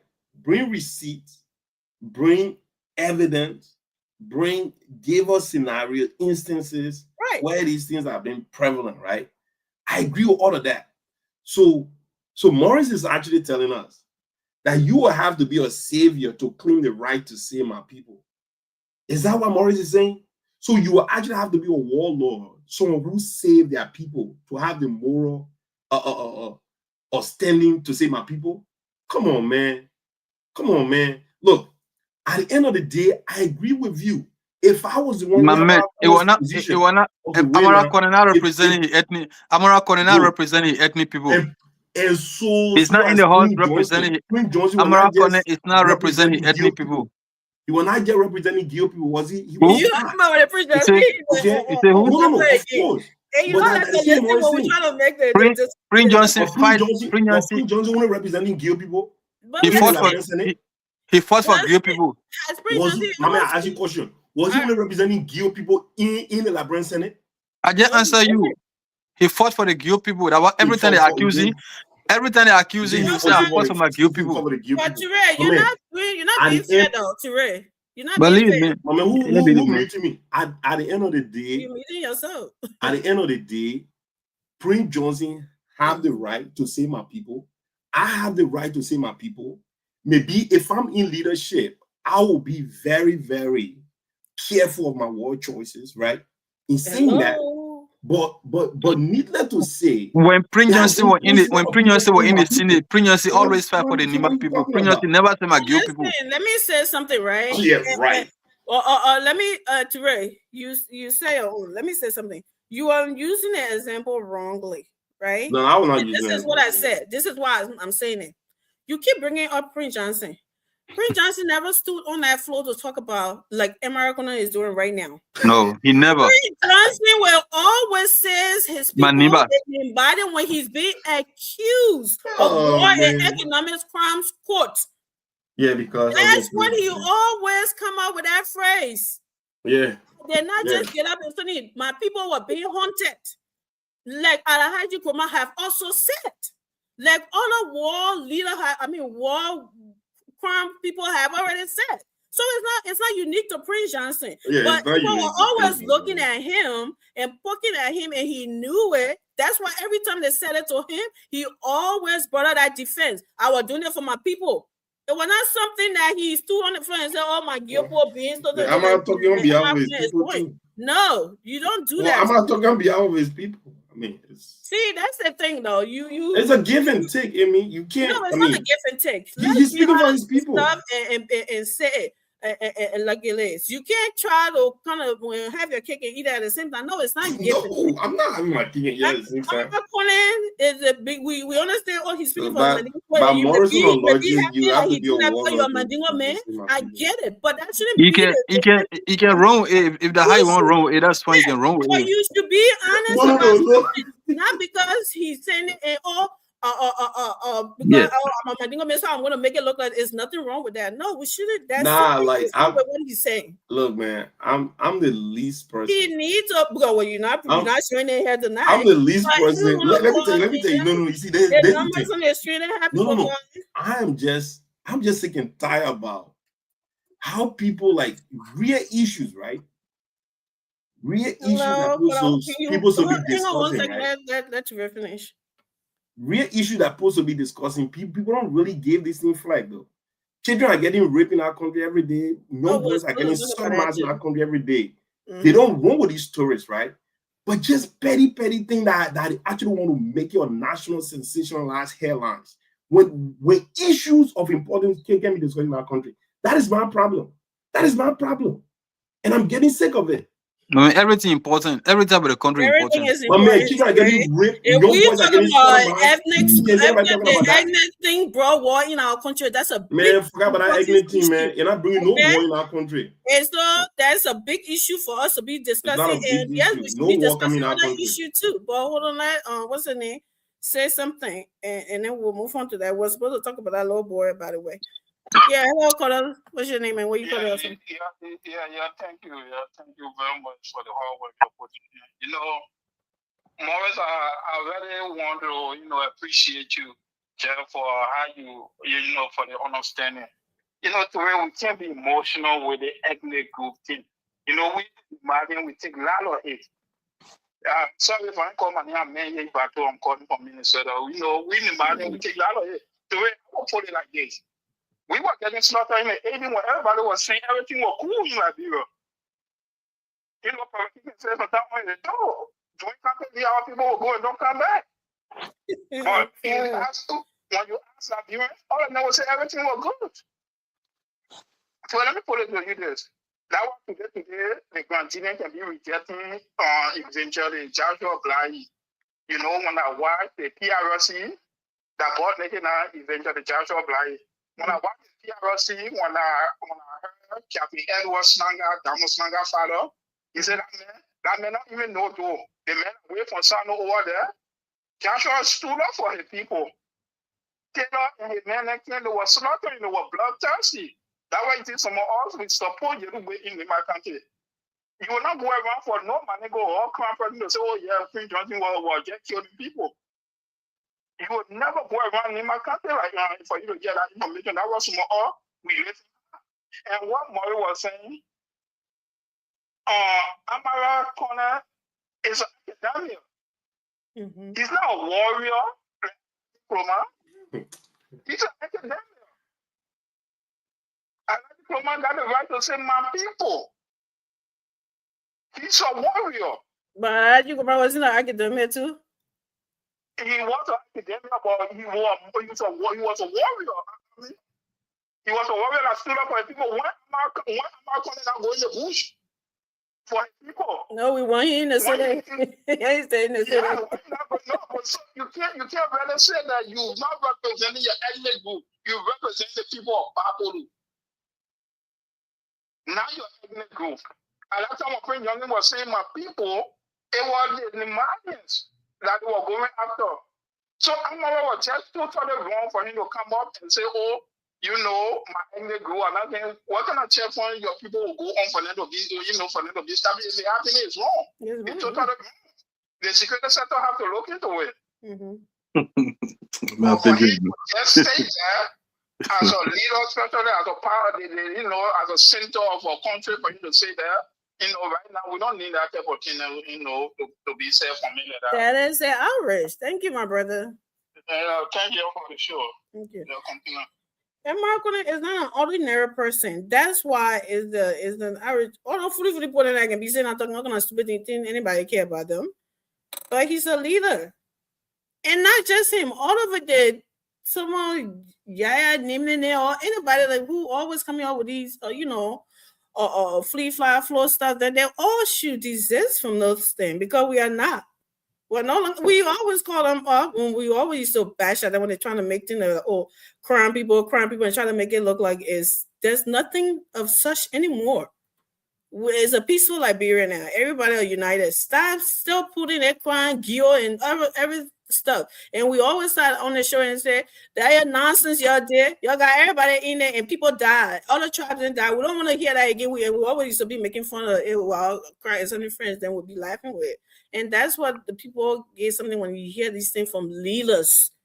Coming from ordinary people, it doesn't carry so much weight to it. But when the leaders are saying it, and like I said, it is wrong if it is really happening anywhere in the country.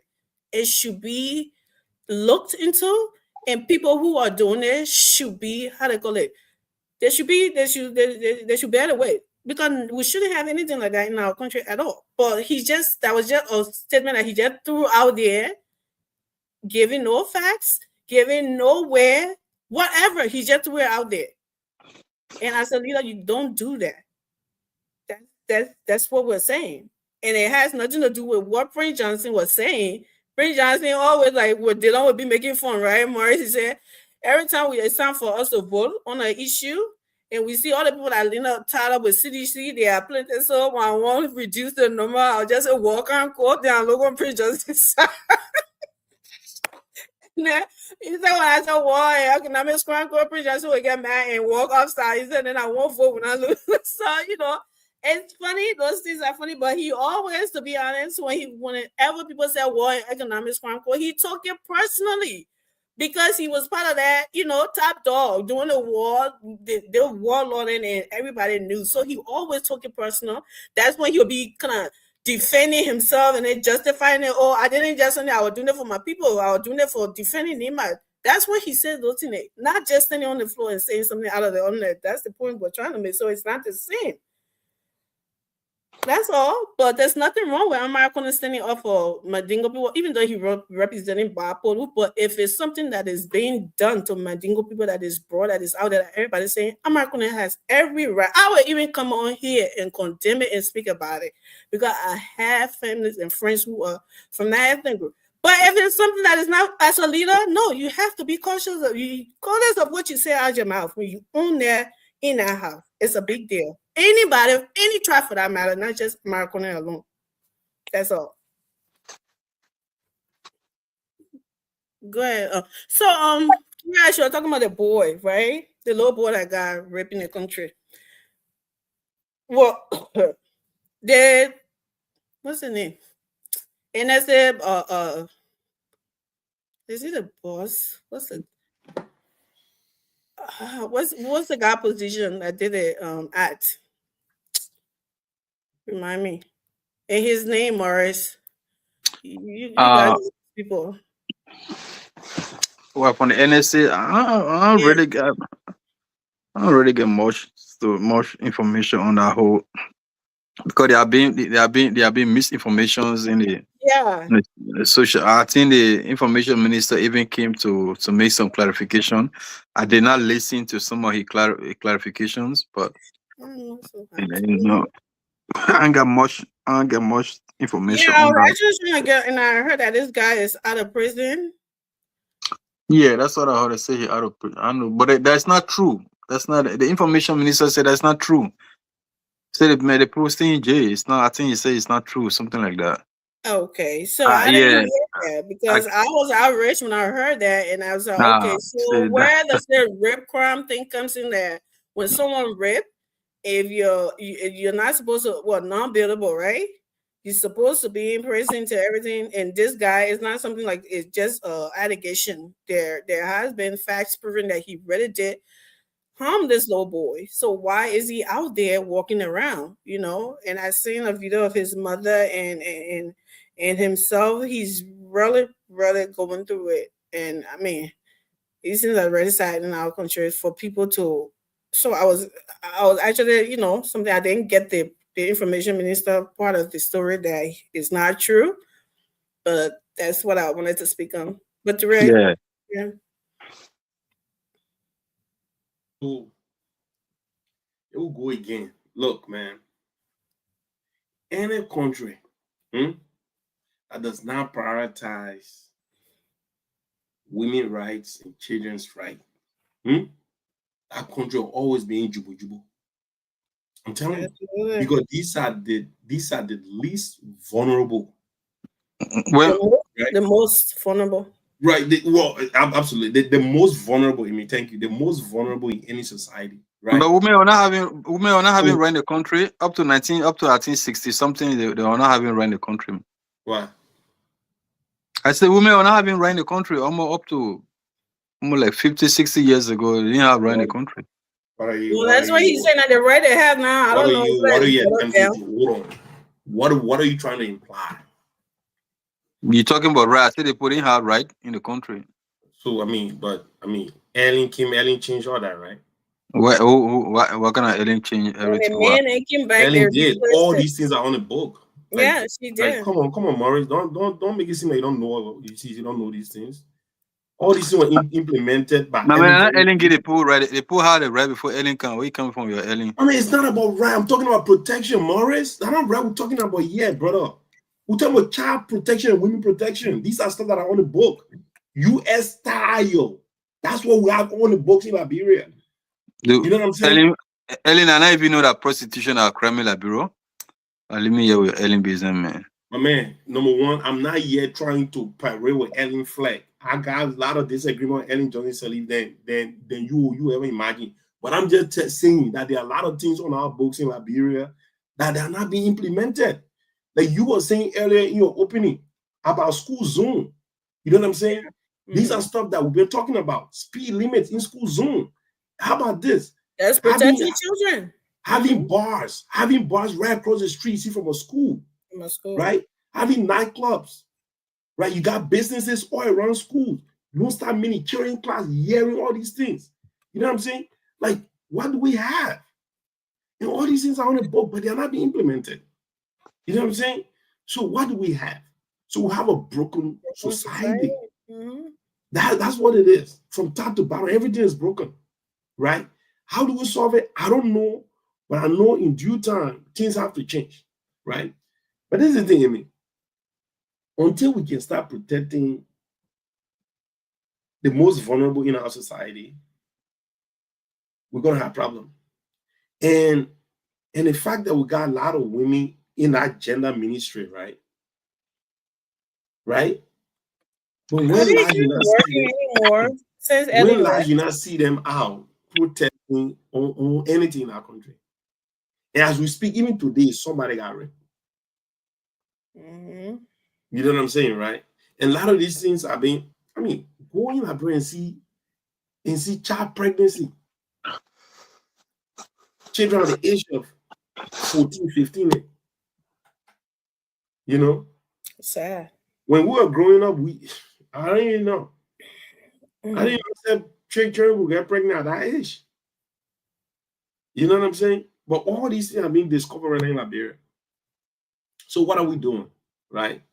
This thing, the guy who they actually, he was apprehended, Mm-hmm. but then he was later released, right? And we never heard from him. Maurice just said it's not true. No, that particular guy was apprehended. He was released? Yeah, he was released on bail. Whoa. Which one said there is no bill for? I can show you this guy picture right now. I will send it to you so you can definitely. That's what I said. I heard, and I said no, that can't be because it said rape charges, rape cases are non-bailable, right? That's what they said, but apparently, I'm telling you, Liberia is just another country. They got all these things on the book, but they don't have the balls to implement them because everybody in our country is implicated. That's the society we have. Everybody is connected to somebody. Well, this is where the gender ministry comes in. Right. If they were really working to really, like you said. And I think I agree with Terrell when he says that anytime we heard them doing their job, right? It may not have been super, but they did. It was better than what it is now. When we came to power, all of that, protecting children and all of that, everything went under the rug. And now we're not seeing it as much either today. So this is what the gender ministry really comes in, and if people are, because if that is the law that rape charges are not billable or whatever, he's not supposed to be out. There shouldn't be just the not innocent, but poor people have different laws, and the most powerful has another. That's wrong. Absolutely wrong, Amy. But this one right here, his story is on. That's the guy right there. Mm-hmm. On Front Page Africa. Liberia NSA director, special assistant, so suspended. Alleged gang sodomy of 15-year-old.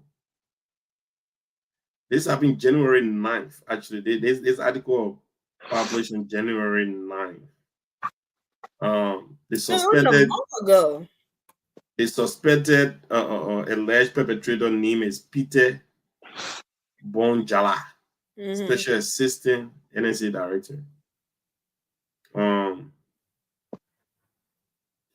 Following allegation that he and two unidentified men gang sodomized a 15-year-old boy in Cinco area, Moravia, late December. It was not just him. This he and another man. Oh my gosh. The allegations sparked public outrage and renewed scrutiny of misconduct within Liberia's security establishment. Jala was arrested, placed in custody at Liberia National Police headquarters on Tuesday after the victim's family reported the alleged assault, prompting a criminal investigation. Jala is among the longest serving employee at the National Social Security but of having served the institution for 20 years. So now, that's leverage right How there. many children has he done this to? Because this can be his first time. Well, relatives to the victim community-based soccer player was found in critical condition near beach area in Cinco on Saturday, January 3rd, and remained hospitalized receiving medical treatment. The teenager reportedly identified Jala and 2 other men to help workers and police as those who allegedly assaulted him. Now, look, I am not, here and campaigning for taking laws in your own hands, but if that little boy parents want to, let me not say it. Yeah, don't I will understand. That's what I'm saying. That's somebody's baby.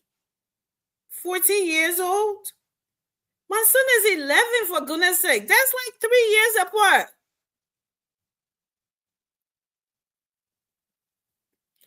God forbid, I don't even want to say it too great. Like I said, I'm not here advocating for taking the laws in your own hand, but God, Jesus help me. That's what I mean. These are some of the things that frustrating people. And the rest of the other 2 needs to be in prison. They need to be in jail. They don't need to be, if they are out there, the general ministry needs to be doing something right now about that. And not letting this happen. We don't care who he is or how long he been serving. Okay, now look at this. The Ministry of Justice, right, came out with a report, I believe, yesterday. The Ministry of Justice clarifies false reports regarding the alleged release of. I think the guy stay in custody though. Yeah, that's what Marge just said. That's why I said I would know. This can't be right. Because the reason why they said they never got the other guy, McGill or whatever, they never had any evidence on him, right? Granted, we give you that. But this one, you see, you did everything. You did a DNA testing, you did everything, and you found out that this guy did this crime. Then why would he be out? Why should he be released? Yeah, so he's not released. Oh, you know what, Amy? I'm mistaking it for the little girl. Remember the other guy from Public Works.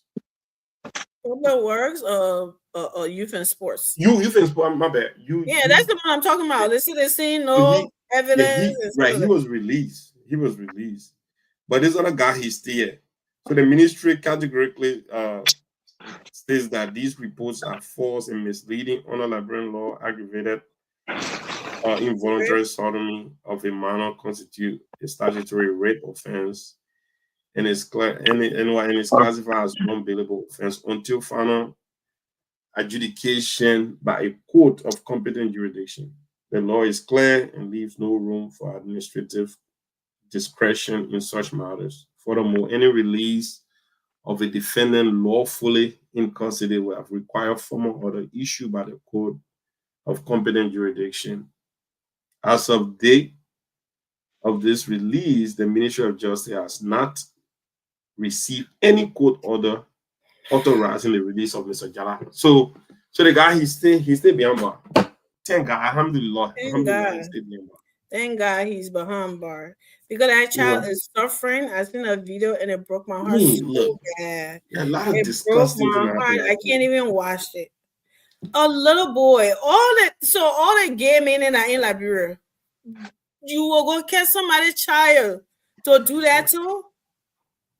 Like, at the age of 15, or soccer star, or community soccer star. Right. You lure these kids in the name of you helping them to read. This is how they get these people kids.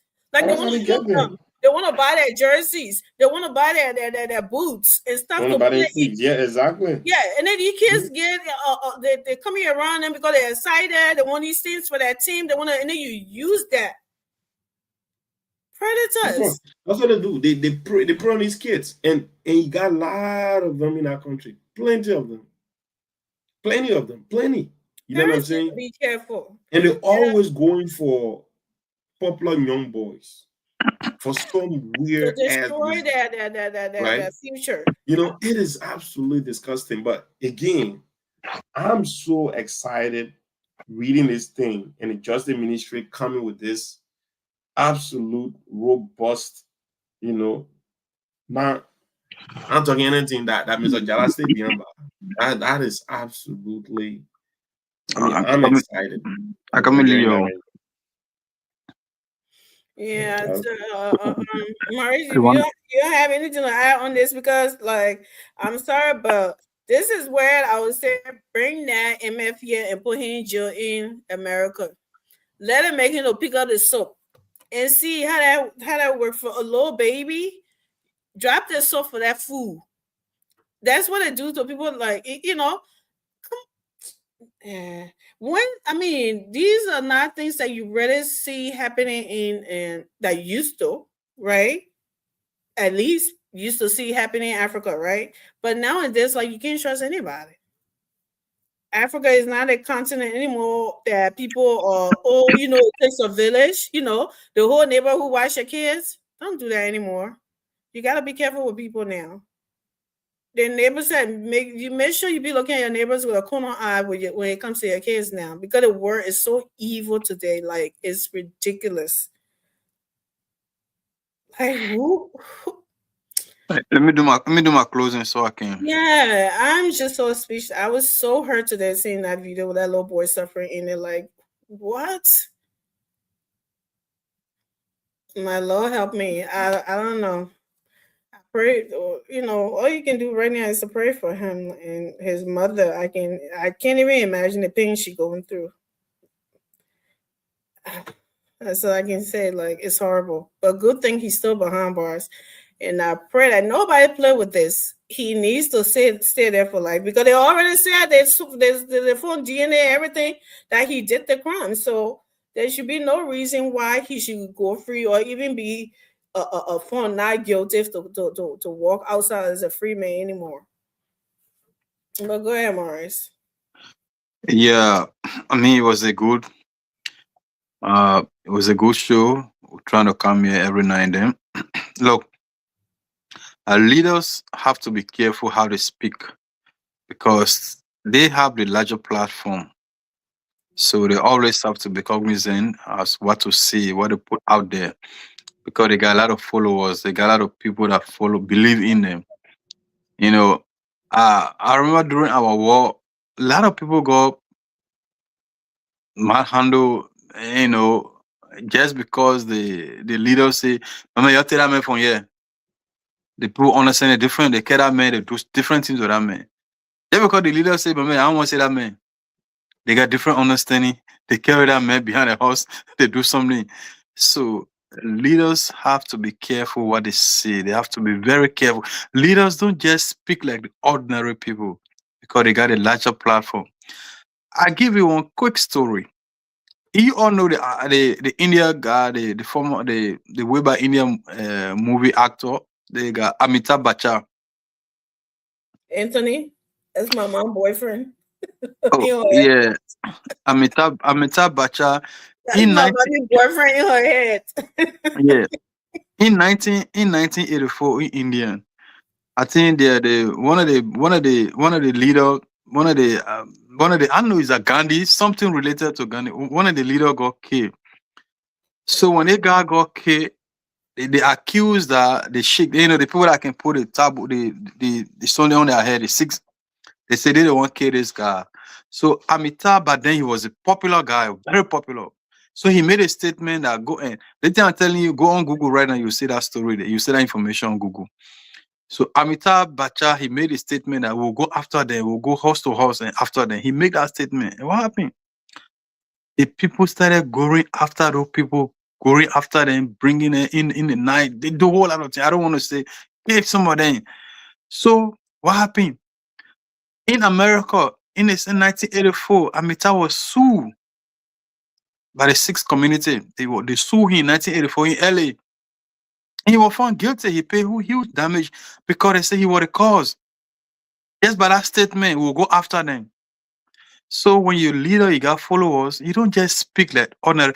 People will love you to say that. But you have to be mindful as to what you say because you got followers. That were in some countries, there are laws that protect leaders from insulting them, saying things because they got huge followers. So I say this again. Senator Corner have the right to speak for every Liberian. Because when you're senator for a county, by extension, you are senator for the whole country. So you have to be careful. Just say, look, why they keep harassing one group of people? It's high time that the government, whoever that doing it, they should stop. But for you to claim ownership over that particular group, it changed or it gave different interpretation. That's just my own, something about the whole thing. But he has a right to speak for anybody. Yeah. But when you just come out to say, oh, my ethnic group, my people, why if the other Basa man wake up tomorrow, I'm speaking for my Basa people, the other person, the whole essence, speaking of that, I seen a post today that somebody said the crew security, national security will coming soon. Yeah, you see, so the whole attachment of tribe, ethnic group, the whole ownership of any group.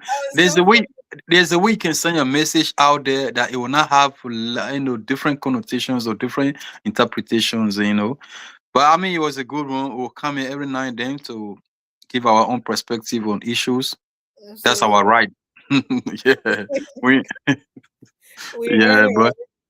but Ture, don't talk for long. Amy yourself, we can talk long sometimes. Don't talk for long.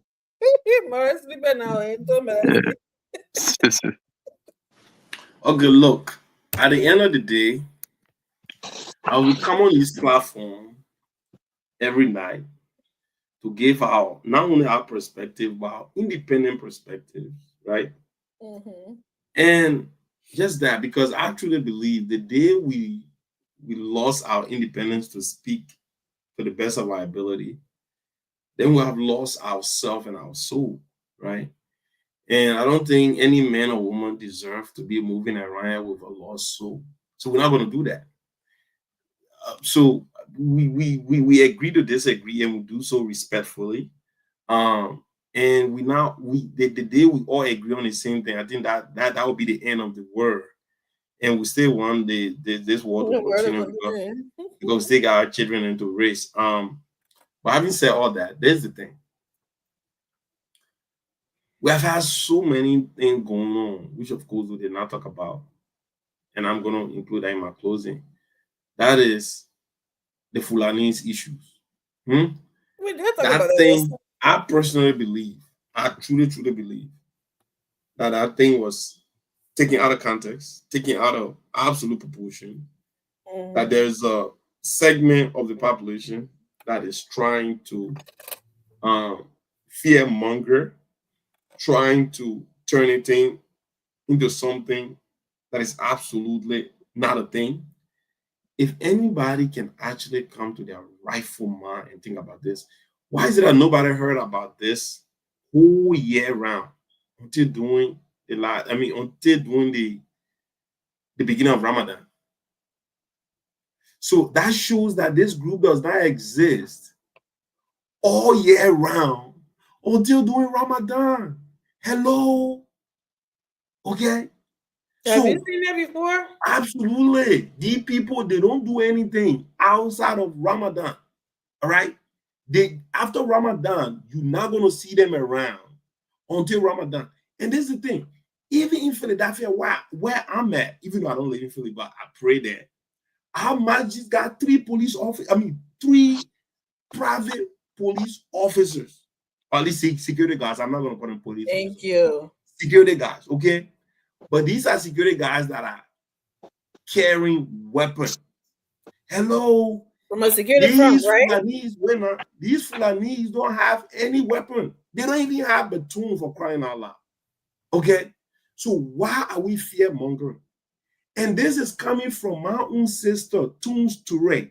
She actually dropped the ball when she came up. And obviously, Tunes Ture, everybody know her. She was just named by President by President Joseph Nwabakai as the youth, whatever person in Liberia. So she speaks with a very, I think, youth chairperson, something like that. tunes to it. Oh, So wow.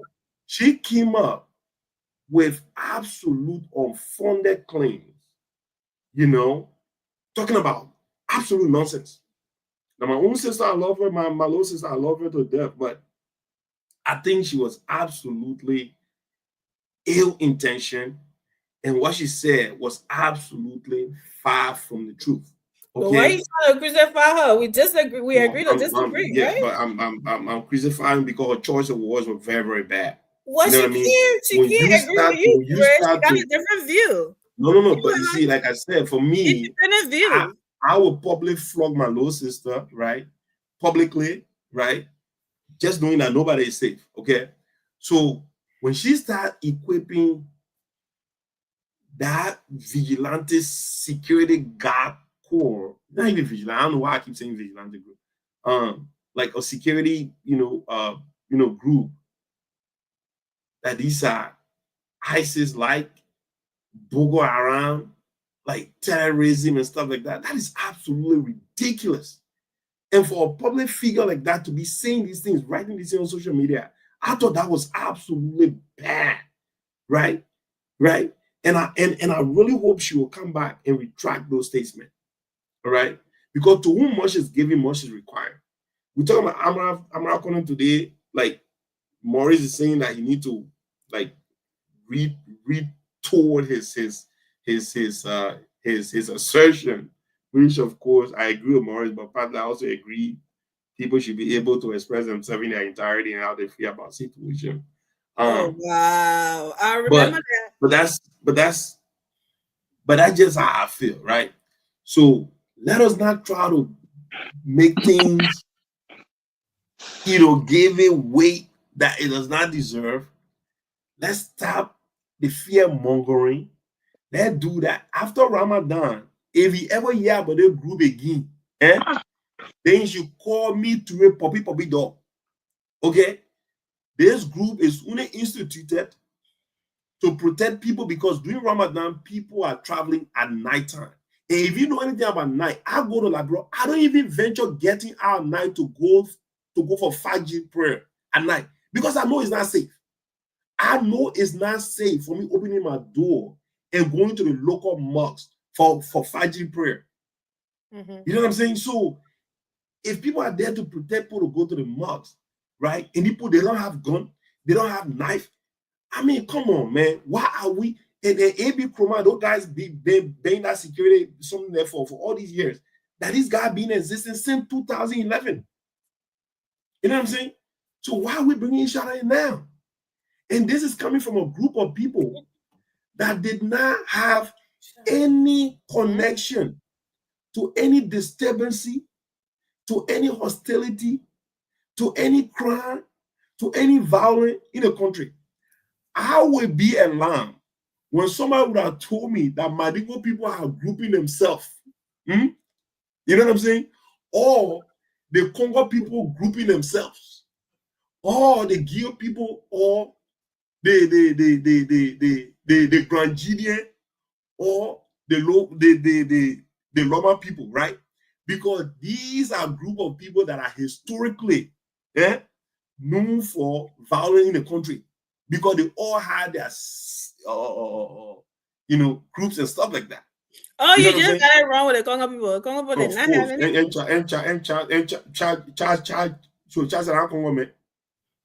No, Charles that Gurame. Gurame, okay. I seen people. He disguised himself for Gurame.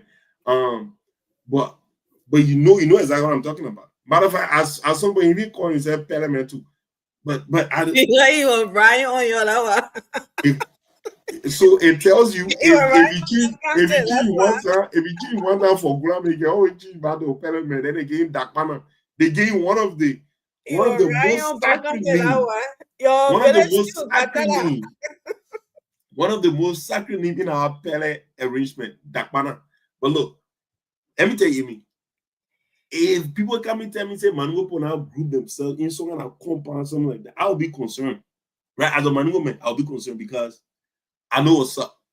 When they tell me, say, other groups, people that actively participated in our civil, you know what I mean, I'll be alarmed. But come on, man, leave the Fulapo alone, man. Leave the Fulapo alone. Leave the people alone. These people don't have any known connection, any crime, any hostility, any violence in the country. So you leave them alone. And I said again, after Ramadan, if you ever hear about that group again, you should call me Poppy Dog. Thank you, Ture. So all of the things that you said, I agree. Fula people has been on the low. They're doing their businesses and something. That's what we know them for. But you can also be oblivious to this fact that of things that are going on in the region. You can also say that people don't have the right to be concerned. Now, what you said that your sister said about them, that I would say, yeah, she was wrong about trying to kind of label them. You can say, okay, these are the same ethnic group and things in our community around the world and things like that. We don't know, but we're concerned. The government needs to look into that. But to be calling their asses and flat out saying they are Boko around already, no. I said it. And I said this whole thing that even people are concerned, it also looks like a profiling. But it is also a legit concern. I know people are saying, oh, Fula people are quiet. Everybody was peaceful until something happened, right? Nobody were born with something in their blood till something pops up. All those people that are in our region that things are happening, I don't think they started when they were born. They just started that. That something started going on afterwards. Now, I'm not saying that that's what this group is about. I'm just saying the concern. I understand it, right? But how it went ahead turning into a whole debate of citizenship is what I did not like. But the whole concern to say, and even to say, oh, citizen, the thing that happened in our country the last night was not foreigner than I did it. It was all of us, like, and even the regions that they are at, they are not foreigners. They are citizens of those places. So that's so equip that. I think it just doesn't make any sense. And the whole name to the whole something like Fula National something, and its sole purpose is to protect Fula people and Muslim people. Nothing wrong with that, but the outtake does not look right. I know Ture when I see it, whatever, but the same thing we're talking about. Okay, if you are in a society and you want to be, you gotta blend in with the people. We know Zogos, they always go ahead, and I can clearly see it like I'm there right now. Those food and collecting people's slipper and shoes, packing and running away with it. I can see that right now. Okay, so nobody disputing that fact. But right, they have community wash, right? How about that? Instead of bringing, alarming people, community wash. You can have, and they have private security, like you said. The mugs and full of everything, they hire people. They have private security from them over there, right? They have, and I named from Mo County, I named Abi Kumar, I named, and a lot of people. They have different. Why nobody calling these people in and so because it's a legit something that is registered, that is. And I told Maurice yesterday, I said I can put my neck on chopping board. There's anybody will call these people their name to me for me to be nervous about any trouble starting or whatever. Never. So if you have these problems, and if it's something that you have private something, or if you don't have the money, which we all know, Liberians, struggling and stuff like that, community wash, that'll do. We all something. Grab them now.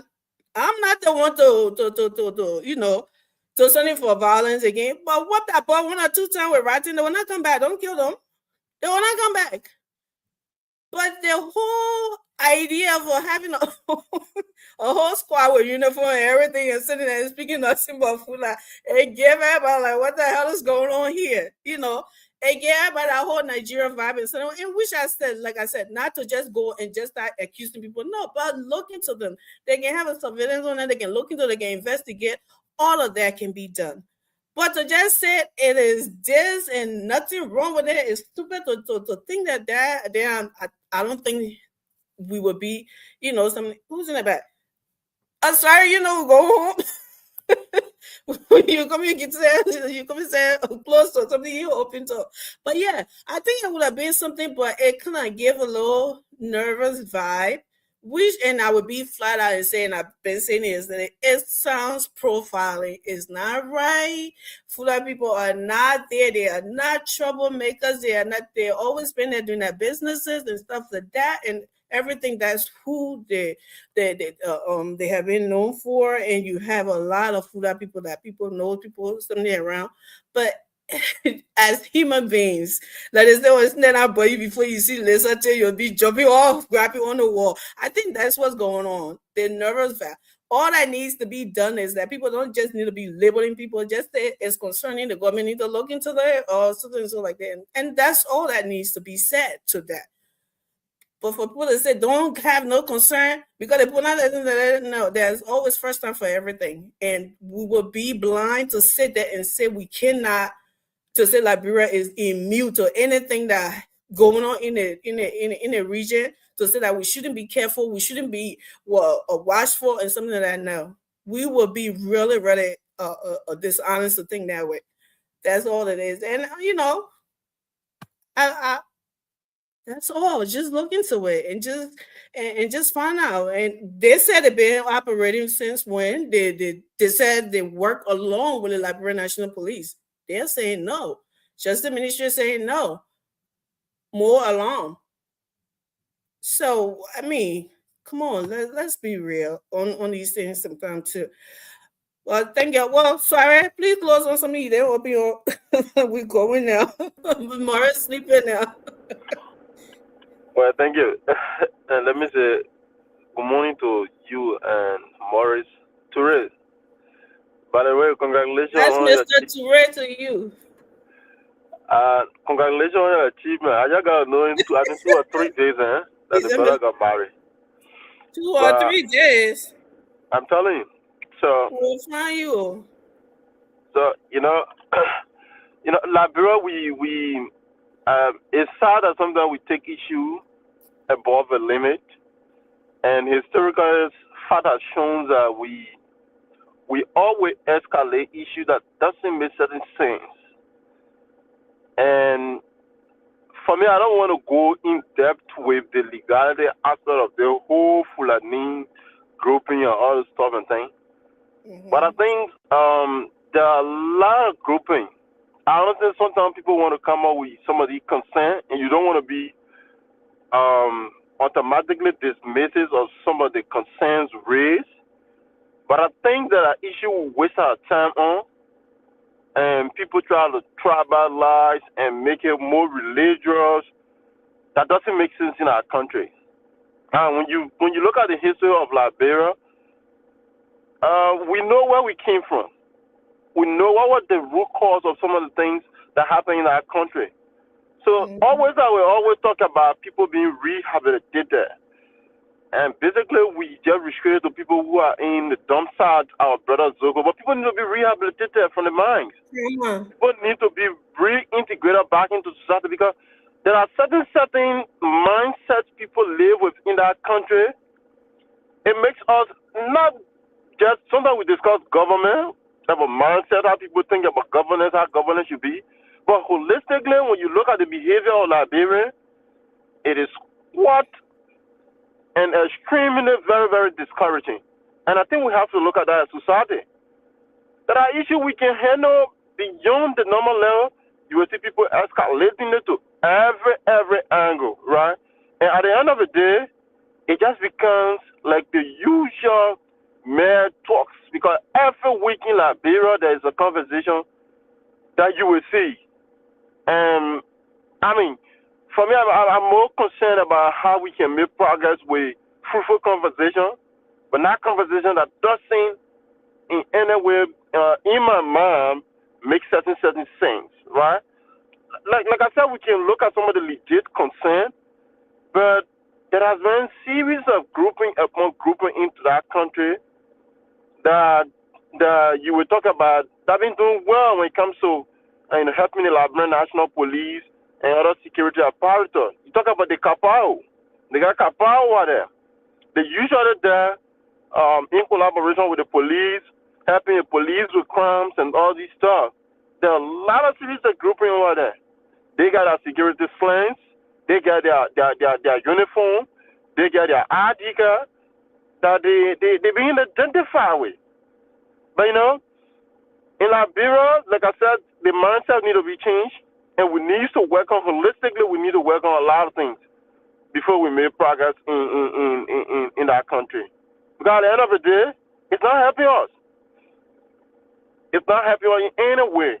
So I think we have to work on a lot of things, Amy and folks, and try to look at issues from a more more objective and more progressive standpoint than attacking religion, attacking saying things about people why they are born, they are not born. Sometimes some of the way some of these conversations go, you don't even want to go into it because you feel that it's a waste of time. People saying we are citizens, we're born here. People saying, no, you guys aren't part of that. And sometimes you try to coach some people, even sometimes you try to coach some people, and understanding about how one could be citizen or how one cannot be citizen. And it's a whole lot of conversation, and I appreciate that we can have this conversation and see what we have to say as individuals and try to make progress. But I think sometimes some of these conversations, the way we handle it as Liberians, it doesn't make sense. And I think we have to migrate from this extreme and discouraging way of discussing issues that's not helpful as a country. Thank you. But thank you for bringing me on. I mean, I hope you guys. You said you guys are done. Yeah. Thank you, everyone, for coming, and thank you for watching us. Please continue to share the show. Most commenters. It's all right. Good to see you, man. Yeah. I mean, you pay fun, man. You pay fun. Thank you so much. Yeah, it was all right. And no problem, sir. I'll be fun. Yeah, God's willing tomorrow.